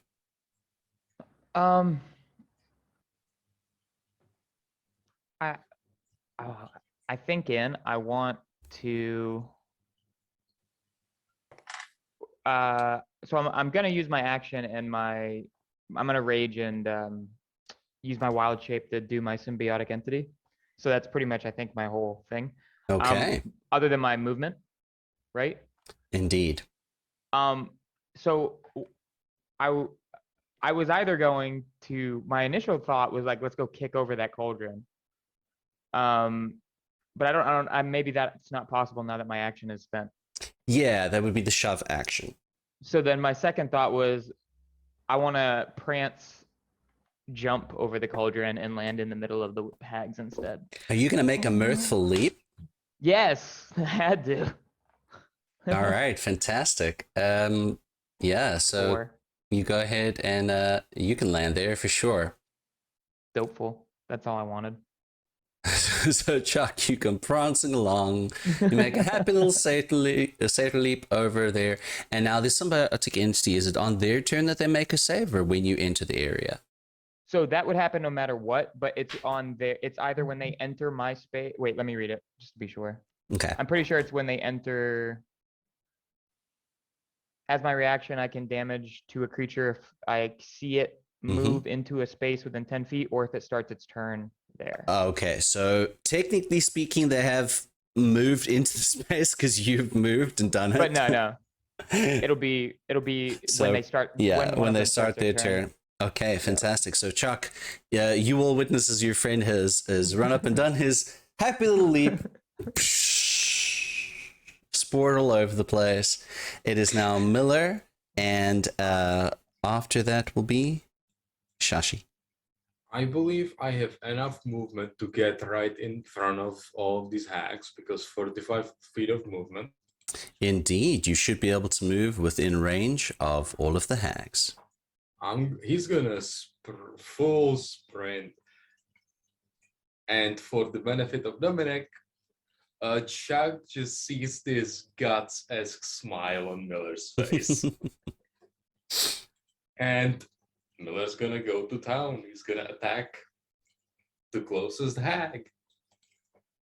Excellent. With Go his for it. sword. Let's go. Where is my swords? Yeah, his Attacks. sword. That is a. Does a 15 hit? Actually, I believe so. It actually does not. You swing out with your sword, and it's not that it doesn't make impact. It's just they have very tough skin. All right. Very, very tough skin. Extra attack goes. Brr. That is a 25.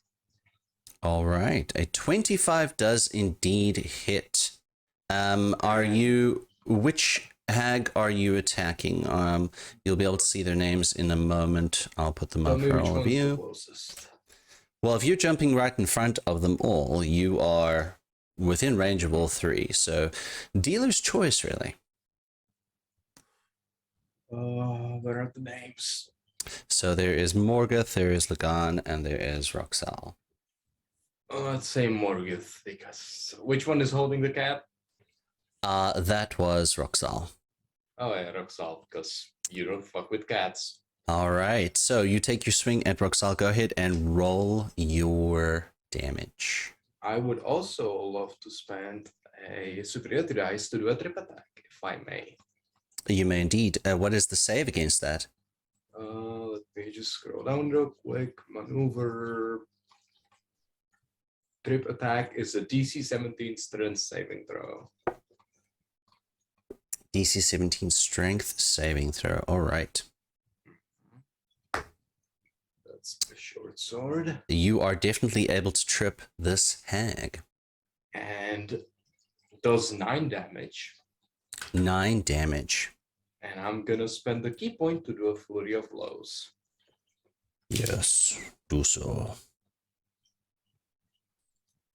And that's flurry of blows 1.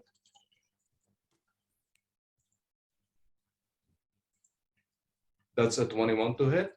That hits. Flurry of blows 2. That is only 18. That one also hits, actually. So that's first attack is 8. The second attack is 9.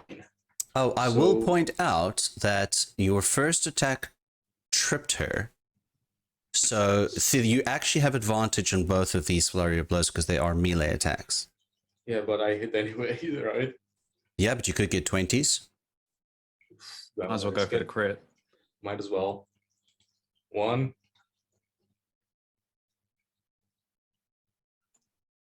That's 23. Not a crit, not a crit. Natural. Also not a natural. Okay, so just roll your damage for both of those stunning.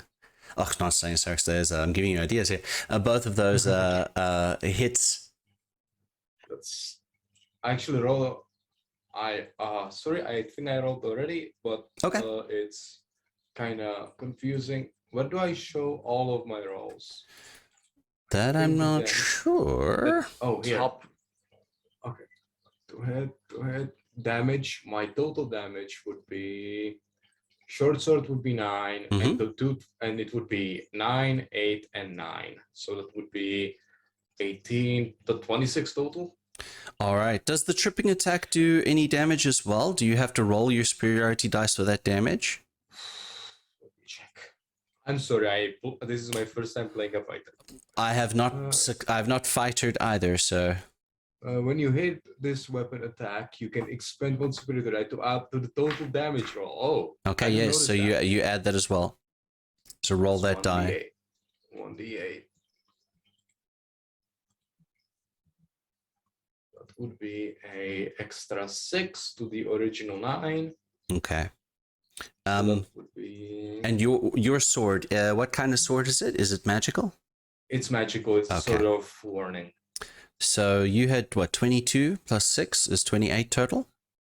All right. So the short sword did 9 damage plus 6. That's 15. And then I got 8 and 9. So 30 points of damage. No, hold on. 8 and 9 is 17. 32. Yeah, you just see Miller. Wait, I don't know how much.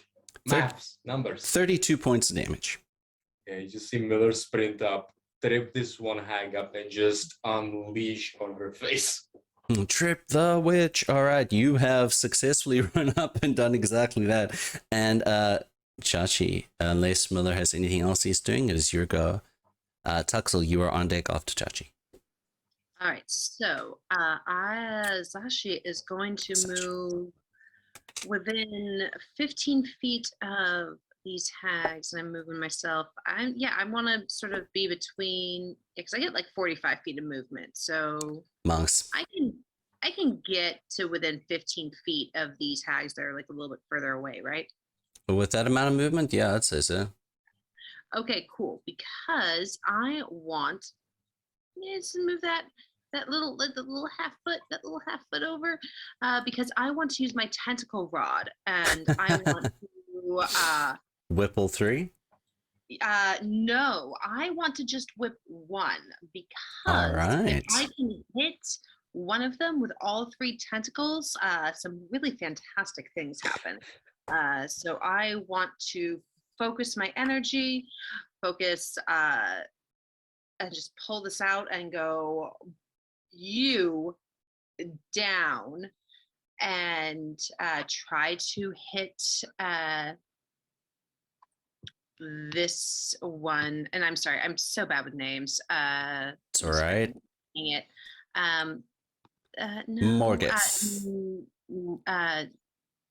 Yeah, let's hit Morgoth with it.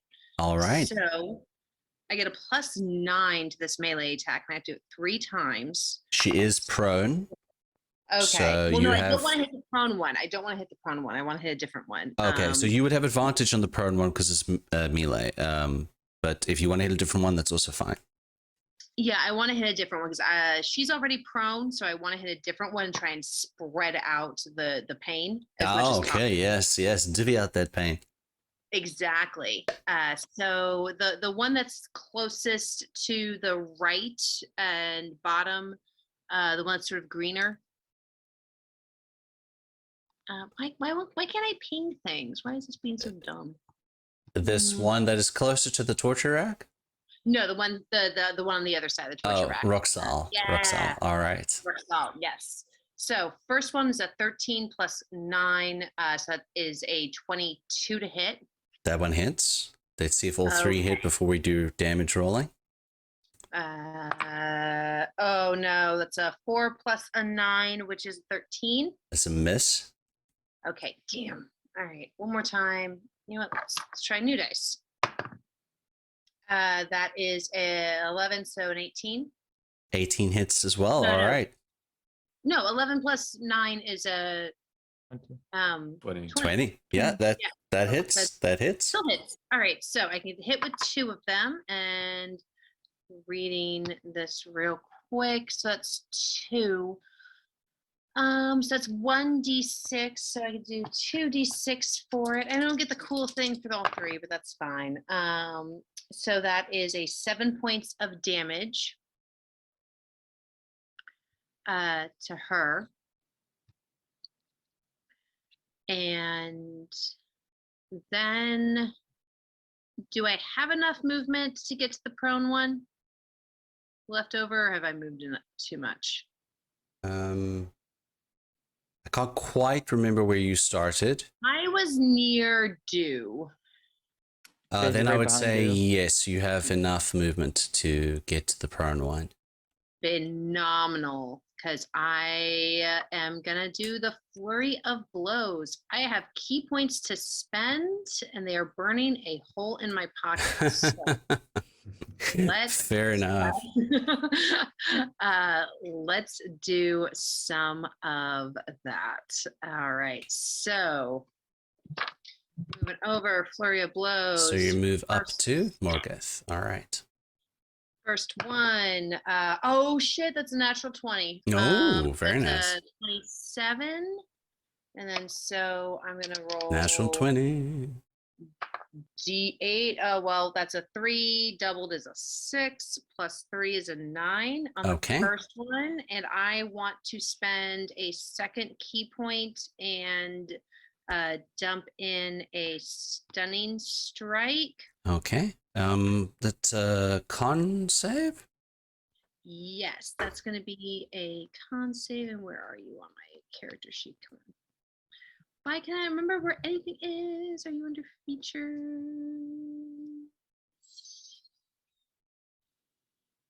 Yes, 15.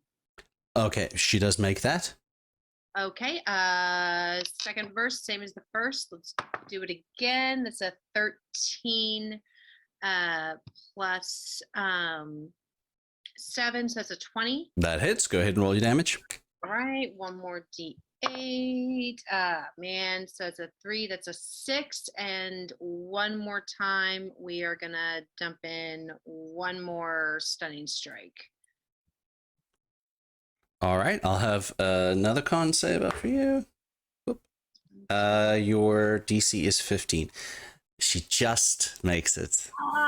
The pain, the agony. All right. So I'm going to shake off the tentacles, retreat back into their tube, and I slide it back into my belt as I'm like wailing on her with one hand that's glowing with my dragon mark. And Nice. That's it. Nice. Yeah. All right, Tuxel, you are on deck. Sorry, what was your initiative again? Oh, mine was 20. 20. All right, so you should actually so what you do Mhm. is you are making, at the end of your turn, you remake that wisdom saving throw. I got 20. All right, so the effect does fade, so you will be able to act on your next turn. Yeah. All right, let me just readjust the numbers here. I knew I didn't put you somewhere. I'm like, wait, hold on, I'm missing a number. Why am I missing a number? All right, either way, it's still Tuxel. So based on what I learned in the other room trying to shape water, I have a theory. So up above, do I see where the tendrils are leading away? You said that the 3 witches had a very they thin do. midline. They do, yes. It is at the moment sort of leading in a northwesterly direction. Are they grouped together? Not grouped together, but they are all going the same way. Are they within a 5-foot cube?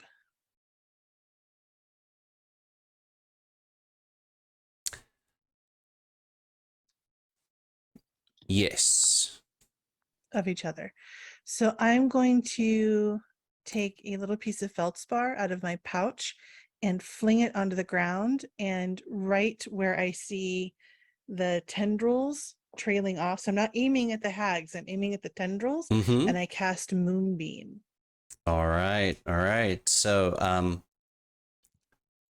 And on a failed save, they take damage, but also on a failed save, a shape changer makes a saving throw at disadvantage. And if it fails, it must revert to its original form. interesting. Very interesting. All right. So we are going to do the deck save Who? first. So needs to It's make a con 14 con 14. Okay. for all three of them. Technically it's 4 because there's also the man cat. Oh, the man cat. Yeah. Sorry, man, cat. But it says you could possibly go back to being a man. He could. So here's what happens. Oh man. The hags, or at least the tendrils that are connected to the hags, they pass their deck save, which is so weird because it's just a tendril. The one connected to the man cat does not. Interesting. Okay. So they can retain their form, but they all, let's see, so I roll 2d8 and it's 16. So they all take 8 points of damage. 8 points of damage. Okay. Mhm. All right. And then on the man cat, Um, the man So I cat's think it's- tendril. it's the same. It's 8 points of damage. So it's his damage halved. No, he failed. He fell. So he gets 16 points of damage. Okay. All right. And they have to make, on a fail, they make A con save. to see if they revert to their natural state. Okay. It's natural state. What's your DC? 14. Passes. Oh, Oh man, tried helping you, buddy. Can you get All a right. disadvantage on that? Never mind. So here's the yeah. thing. I mean, if she's Here's prone the or not, thing. it doesn't matter. Yes, but this creature has an advantage on saves against magic. So it's a straight roll. It even so. All right. Well, it stays up for a minute, so I'll keep it up. Yes. So yeah, the brilliant lights of the aurora suddenly fill that space there, and you that are closest to the hags, you do for a second, you see. So that would be Chalk and Miller and Shashi that are closest to where the hags are. You see for just a brief second, their forms go very red and then change back. Excellent. And for my movement, I'm going to follow just a little bit, not all the way out of the area that we're in, but I'm going to get to the other side of those tendrils. The Staying other out. side of the tendrils. It is quite far. Oh yeah. So what is the Or range? closer to the tendrils. What is the range on the moonbeam again, or aurora Oh, beam? shoot. I just closed that. It is a 5-foot radius. It is a 45-foot cylinder. And Oh. it's there for 1 minute, and I can move it What's up the to what's 60 the feet. the casting range? Oh, from me, Yeah. 120 feet. Okay, yeah. So you would have been definitely enough. But if you want to get to the other side of the tendrils, you can move up just closer to where one of those structures are. The tendrils are still relatively far away from you. Yeah, I'll just get as close to them as I can. Okay. All right. And that's my Excellent. turn. Excellent. Excellent. It is now Huntmaster Zelas's turn, and he is going to use his movement. I think Zelas has got pretty good movement, actually. Yes, also 45. So Zelas is going to use his movement to come Yeah, closer to one of the other sides of these sort of almost pew-like structures. Looks as if, again, this was some kind of place of maybe adoration or worship or something along those lines. And he is going to fire at the hags with...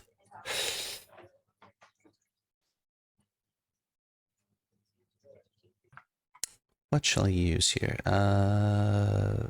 Where is it? Here it is. Excellent. Conjure Barrage is what he is going to actually shoot here at. So, out of his ammunition pouch, he pulls a small bullet out and throws it up into the air, and it sort of shoots forward and then multiplies and becomes a cone of bullets. Can I upcast that? I should be able to, right? No, you can't upcast Conjure Barrage. How weird. Either way. And they have to make a save. You should be able to get all of them. That's the wrong spell. Dex save. Alright, so they need to make EC 17, Dex saves with advantage because it's a magical effect. Interesting. Alright, so only one of them succeeds. I'll roll the damage quick. Alright. Not a very good roll. I should have just had him fire his guns. But yeah, on Morgoth, she would take... No, Morgoth is the one on the floor. On Lagan, she hasn't taken damage yet, so she's going to take the full 10. And Roxal's going to take 10. Morgoth will take only 5 of that. Okay. Bonus action. What is he going to do as a bonus action? I guess nothing for now. We will move on to the next person on the list, which is Valentine. You are up. Since Valentine is so far away, give a deep sigh and move 30 feet up towards Do. He's going to, at this point, hold his hand up, breathe in deeply, and he speaks, but it comes out as a loud shout in multiple voices that are so loud that they almost like make sound disappear as he casts silence, and he just speaks the single word silence, and it just echoes through that one area. So he's going to center it on the 3 hags, and it's a 20-foot zone where no silence, no sound can be made, no one can take thunder damage, and no verbal spells can succeed. So this would silence Chuck and Miller as well. Everyone within the 20-foot. Yeah, I think that's area, going yeah. to silence Salas as well. Yes, Salas will also be silenced. That is fine. There's no save for silence, right? Or is there? No, as long as you're in it, Yeah, you're affected by it. that's very, very lucky because they're coming up next, and there happens to be a wonderful line of people right there. That's all I'm saying. Anything else you're going to do for bonus action? No bonus actions, that's it. All right. So, having just taken a hefty beat down, some of these hags here, you can see that Roxal, who is over here near to Chuck, begins to start wanting to cast a spell when suddenly there's no sound coming out of her mouth. Looking around, she is very, very frustrated and is going to actually leave the threat range here, which would mean that Miller and And also Chalk would get an attack of opportunity against Roxal.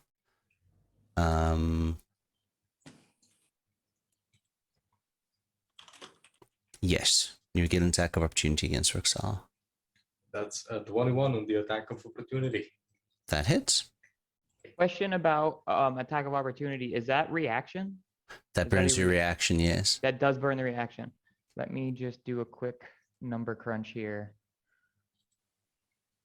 Oh, she started her turn. So what does that save that she has to Right, make? so I have to use a reaction for it to activate, and I can only do it once per round essentially. Okay, so it's your choice. Are you gonna Yeah. do that am. or? I think the damage is going to be far more if I do that than if I try to take a reaction attack. Okay, so what is the So, yeah. save that she has to make for that? So I need to clear. I just want to clear this up before I start doing it. Okay. Because we had. So normally it's 14, but just that last game we had counted the sickle into the factor. Yes. So if I'm going to continue doing that, then it would actually be 16. A 16 for the save. Okay. Yes. She rolled a natural 20. What a bish. I mean, it's not that she wasn't about to start playing football tag with a cat, so yes, I would agree. She not a nice person. She bad. Alrighty. There We goes. have to save Binks. It'd have been so beautiful. She gets a 13 damage for her troubles. So how much damage does Roxal take for that then? Half or none? None. None. It's only Okay. vagueness. And Yeah. 13 damage from Miller. Excellent. Yeah, takes a slash. Oof. Well, she is unhappy. She's Miller just mad. feels like a She's mad, but she is going to start backing up towards this crystal. And once she gets to the crystal,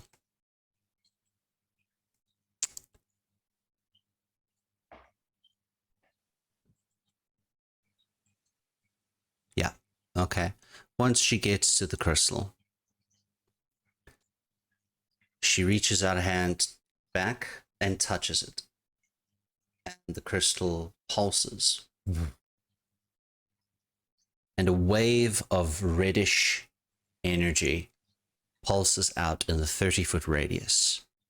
And I would like Miller and Chuck and Shashi to make a wisdom saving throw for me, please. Ooh. If Fey Heritage does apply here. Okay, so that's advantage. Yes. Fey heritage. Okay, that's Oh, nice. That is a 22. that's Okay. 18. Okay. 19. Okay. All right. The advantage saved me. I think. I hope. All right. Yeah, right. So Miller and Shashi and Chuck. Let's go to see where the heck did I write in your names. Okay. All right. Cool. That is her go. It is now one on the floor. So Morgoth is going to use half of her movement speed to stand up, and is just going to disappear. Wait a minute. That is not. Give me selection, please. Oh, there we go. All right. Does her So tendril disappear? Everything disappears? the tendril also disappears. Mm. I don't know if this happened yet. I need to get to another layer. Yes, give me that layer, please. Okay, cool. All right. So, oh wait, hold on. She has half her movement. Okay, Yeah. that's fine. Wait, before she got out of the way, I have Mage Slayer, Okay. where I can make an attack if a creature within 5 feet of me casts a spell. She did Oh, not no. cast a spell. Mm-hmm. Okay. Yeah, it's not a spell. No, fair enough. Yeah. The other one is just going to make an attack against Shark here with her claws. The one called Lagan is going Don't do to it. is going to claw you, Shark. Let's see here. Where the heck is it? You get one attack? That's so silly. I suppose you are, technically speaking, spellcasters, so right now I guess that's fine. Only one attack against you is fine. Does a 24 hit, Chalk? It does. Sadly, it's sad to say. So she is going to claw you with one claw attack. Come on, guys. Just not bad, actually. 17 points of slashing damage. Jesus, go away. I mean, she's got some big old claws in her. You know, Sure do. 17 points of slashing damage, and then Oh wait, I get half of that. you though. are raging. Yes, Yeah, indeed, you get okay, half. That's much And better. then she is going to use her movement, and you two have burned your attacks of opportunity. So 5, 10, 15, 20, 25, 30. She's going to move back. How much Still damage did you say it within the was? range. 17. 1-7. Okay. All right. Back at the top of the round with Chalk. All right, sorry, 1 second. Let me dial this in here. So, not to keep our East Coasters up too late, we're going to do one more round of combat, see what happens, and then we'll probably pause for the day because I'm very aware that it is 1:30 a.m. for the two of you. So, I'm not going to keep you up all night. We'll just do one more thingy So of combat. does it have to 8 or 9 damage? Oh, round it up. So, 9. 9. Cool. All right, then I am going to. So who is now around me? Just the one hag, or is there still the two? None of them Doesn't matter. are around you at the moment. Oh, okay. Dope. I Roxal get to backed move. up to the crystal. Lagan attacked you and has backed up also in the direction of where the large crystal is, about 30 feet away from you, but not to the crystal itself. Morgoth stood up, looked at the situation, and disappeared. Where? Disappeared. Who knows We don't where? know. All right. I'm going to chase down the one that smacked me, and that's the one that's to the left of the crystal. Yes, That's where I Lagan am is the now? one that smacked you. Indeed, yes. Okay, so I'm moving up there. And I am going to smack him. All right, make your attack. She will still need a little bit more movement to get out of that freaking silence, but you know, she's getting there. She's getting there. Oh God, no! I don't think that one hit. What was the attack roll? I just rolled it twice. I rolled 3 twice. Son of a bitch. Yeah, no, That's so no. upsetting. I mean, you know, Lagan has got some tough skin. Yeah, that's so sad. That might be the first set of attacks I've done while both raged and in the fungal shape. Oh and my gosh. They failed. Oh my miserably. gosh. All right, so you do in get that your case- reaction back though. Remember that. So you have a Yeah, reaction yeah. back for this round. So yeah, that's it. That's all I got. Miller, you are up, and then you are on deck after Miller. Miller is gonna chase down the one next to the crystal. Very good. This one. He has enough movement, and he's gonna take a slash. All with right. his- With his sturdy sword. Coming up, angry elf boy style. Yeah, and he gets a 26. That hits. I'm gonna do the extra attack. Okay. That doesn't hit. That's only a 13. Yeah, that doesn't hit, unfortunately. I'm gonna do flurry of blows. All right. It's 2 attacks.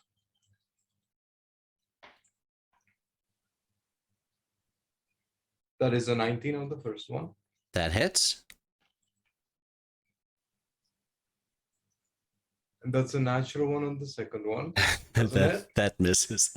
I'm gonna, and since I want to make sure at least one of them is dead at the end of this, I'm gonna do an action surge and do all the whole thing again. Do it again. All right. So far we have one sword hit and one fisty hit, right? Yeah, keep track of it for me. I Okay. can So roll the 2 damage hits rate. so far. All right, so that's the sword strike again. Okay. That doesn't hit. That's an 11. Nope. Extra attack. That's an 18. That hits. And flurry of blows again.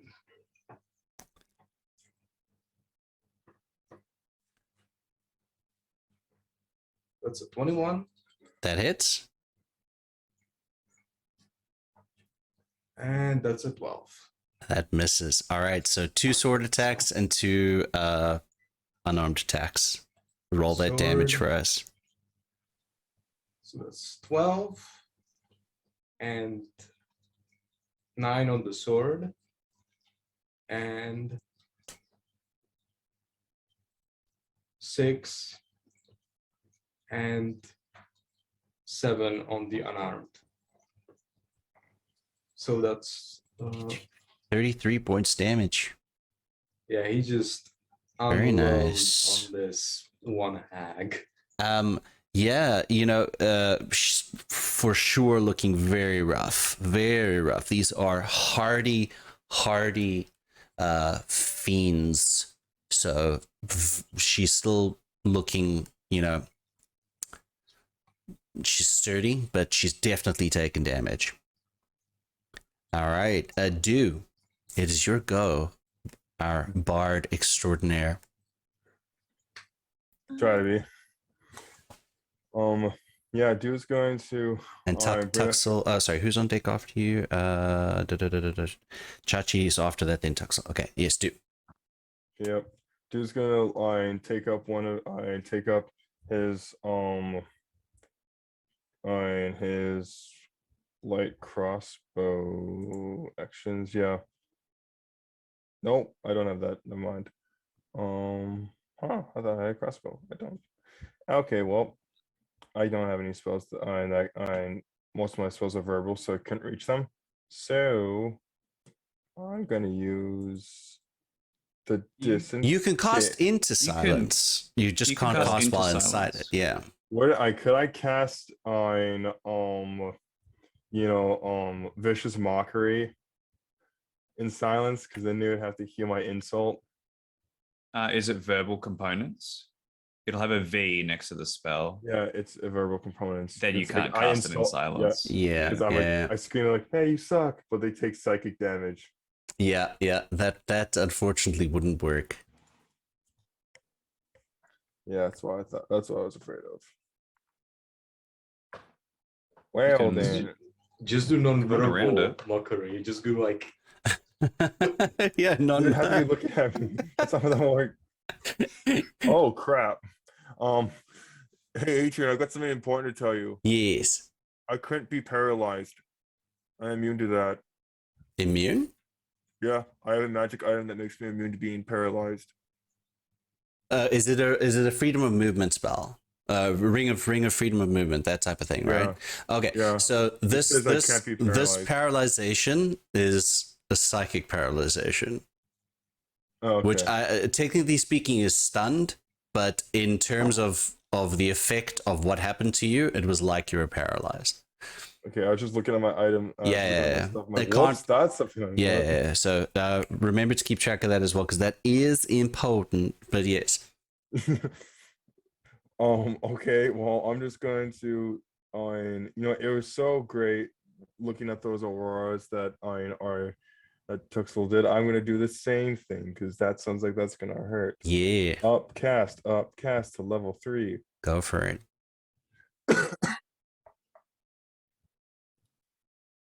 Are you gonna cast in one of the fine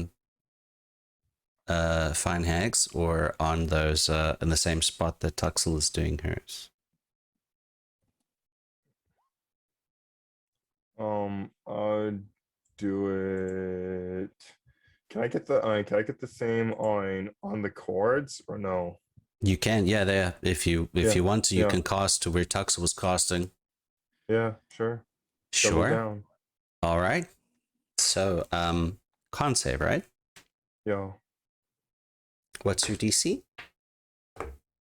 My DC is 16. Okay.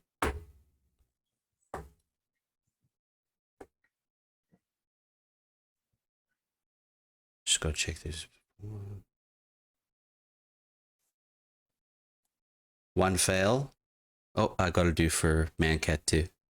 Mancat. Turns into a tabaxi afterwards. Okay, one fail. Oh no, it's a footy. 3 successes. So go ahead and what is the full damage? 16 points of damage. Yeah, All right. 16. So on the failure, on the 16 points of damage, you all suddenly witness that the hag that had gone. Actually, no, that one wouldn't have to make the save. Never mind. Yeah, so we'll just make it this one here. Chuck, the hag in front of you turns into a pile of red goo as its tether link has been severed completely. And you hear this sort of like weird, wet shrieking echoing throughout this cavernous space.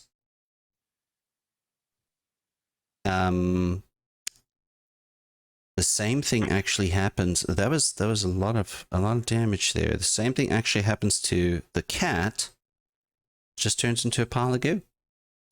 Oh no. Oh no. It was an Ubalex. You killed my Binks. No, it wasn't never a He was Jinx in the never a first place. man. He was never. It was an Ubalex. I know. It's I never know. a cat man. Oh, Never a cat man. So that was your action. Any bonus actions that you're gonna take? Oh. No.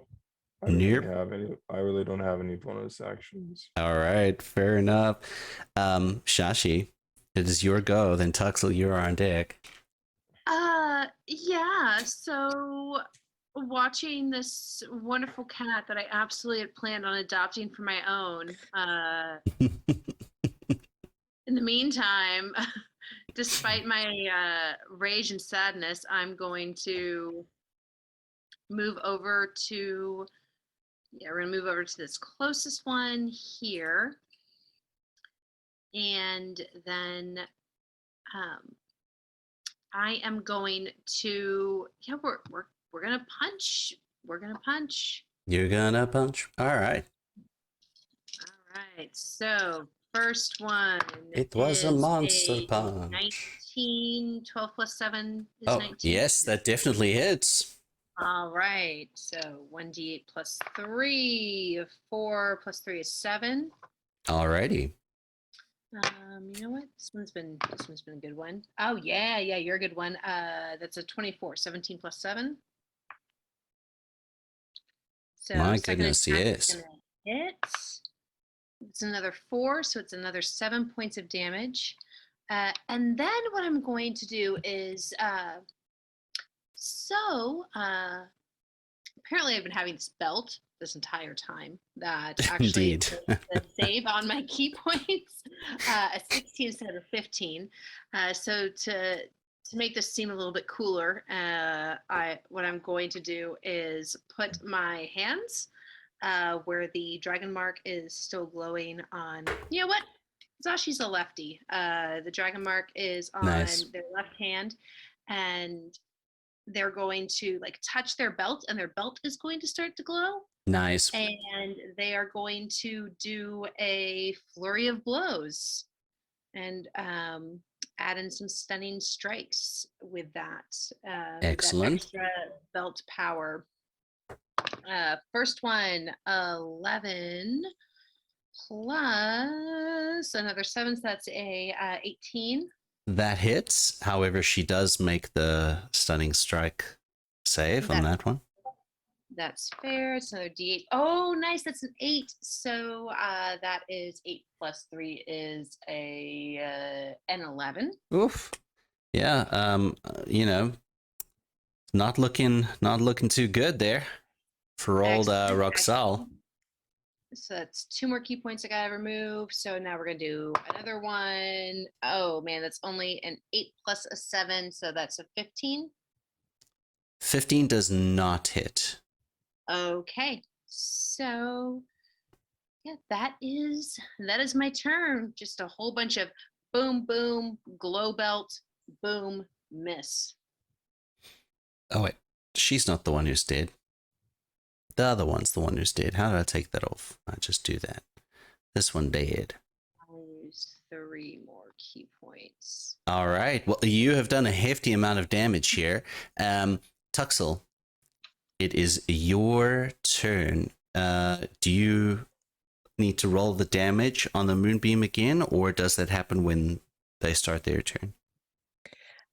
It happens when they move into it, when they haven't been hit by it. So right now it's just providing light. So it doesn't do continuous damage? I don't think so. I think they have to, it can stay there, but if you come into it the first time. Interesting. think. If you Let me double check. if you moved it a little bit, it would do damage though, right? If you moved it to a new area. Yeah, moves it comes back. Yeah. You When can a move creature 80 enters the feet. spell, enters the spell area for the first time on a turn. Okay. All right. So Cool. I suppose it could do damage again. It could if you just moved it a little. So there's only one hag left, correct? One of them disappeared Mm-hmm. But in the room right now, in the room. Yep. There's only one set of tendrils now. Yes, because Mancat and the other hag, their tendrils actually withered up and curled, and they got left as goo piles. And is she looking rough? Indeed. Indeed. So I'm going to actually come down a little bit, not all the way down, Okay. but down a little bit near her. And I'm going to call the moonbeam towards me as if I could actually bonus action put it in her space and just say, we have a couple of questions, as the moonbeam is like right here. You do say that, but unfortunately she doesn't hear you because she's inside the zone of silence. Oh shoot. But you can Well, move I'm the saying it. Yeah. You can say it because you're outside the silence zone. You haven't quite moved in there because you can move it within 60 feet, correct? Mm-hmm. Yeah, so you can move it in, no problem. So those outside hear, but she doesn't hear what you're saying. So silence. So you not only can't speak, but you can't hear. Yeah. It's Oh. deafening inside. No sound can enter or escape it. I Yeah. thought you couldn't speak. It's an absence of sound, yeah. I'm definitely looking menacingly at her and calling the moonbeam a little closer to me. Yeah. I feel the threat is implied. All right. Okay. All right. Very good. She does have 2 people on her right now, so I'm not sure if she necessarily notices it because a lot's happening with her right now. But yeah, you begin to move the aurora beams a little bit closer there. We'll let Valentine take Valentine's turn. I'm going to willingly choose to let the concentration disappear from silence. Okay. And we'll cast Toll the Dead on this hag. So it is a wisdom saving throw, DC 16. All right. If they succeed, they take no damage. Does not succeed. So that is 4d12 damage. Oh, the way cantrips scale, it's nice when it actually does hit. That's 32 necrotic damage. Oof. So how does she explode? It's not an explosion, but it is the I'm not feeling so good, Mr. Stark, withering away into ashes as their Very life nice. span is accelerated. extremely Question, quickly. Did you snap your did you Thanos snapper? No, he pulls out a little bell actually that he has and just rings it, and saying, "It is your time." Puts it away as she just disappears into ash. Chuck And Miller is approves. And Hmm? Miller is covered in shit again. What is it, Chuck? That is fantastic. All right, so that hag is Gonzo. For funsies' sake, as that happens, we are going to say goodbye. That was wonderful. It was wonderful. All right, fantastic. Thank you, everybody, for joining us and this action-packed episode here on this bit of a dungeon crawl. Thank you, everyone who has been watching and sharing and subscribing and all those things. We appreciate you and love you very much. And have a good weekend, everybody. Yeah. Have a good one, everyone. Goodbye.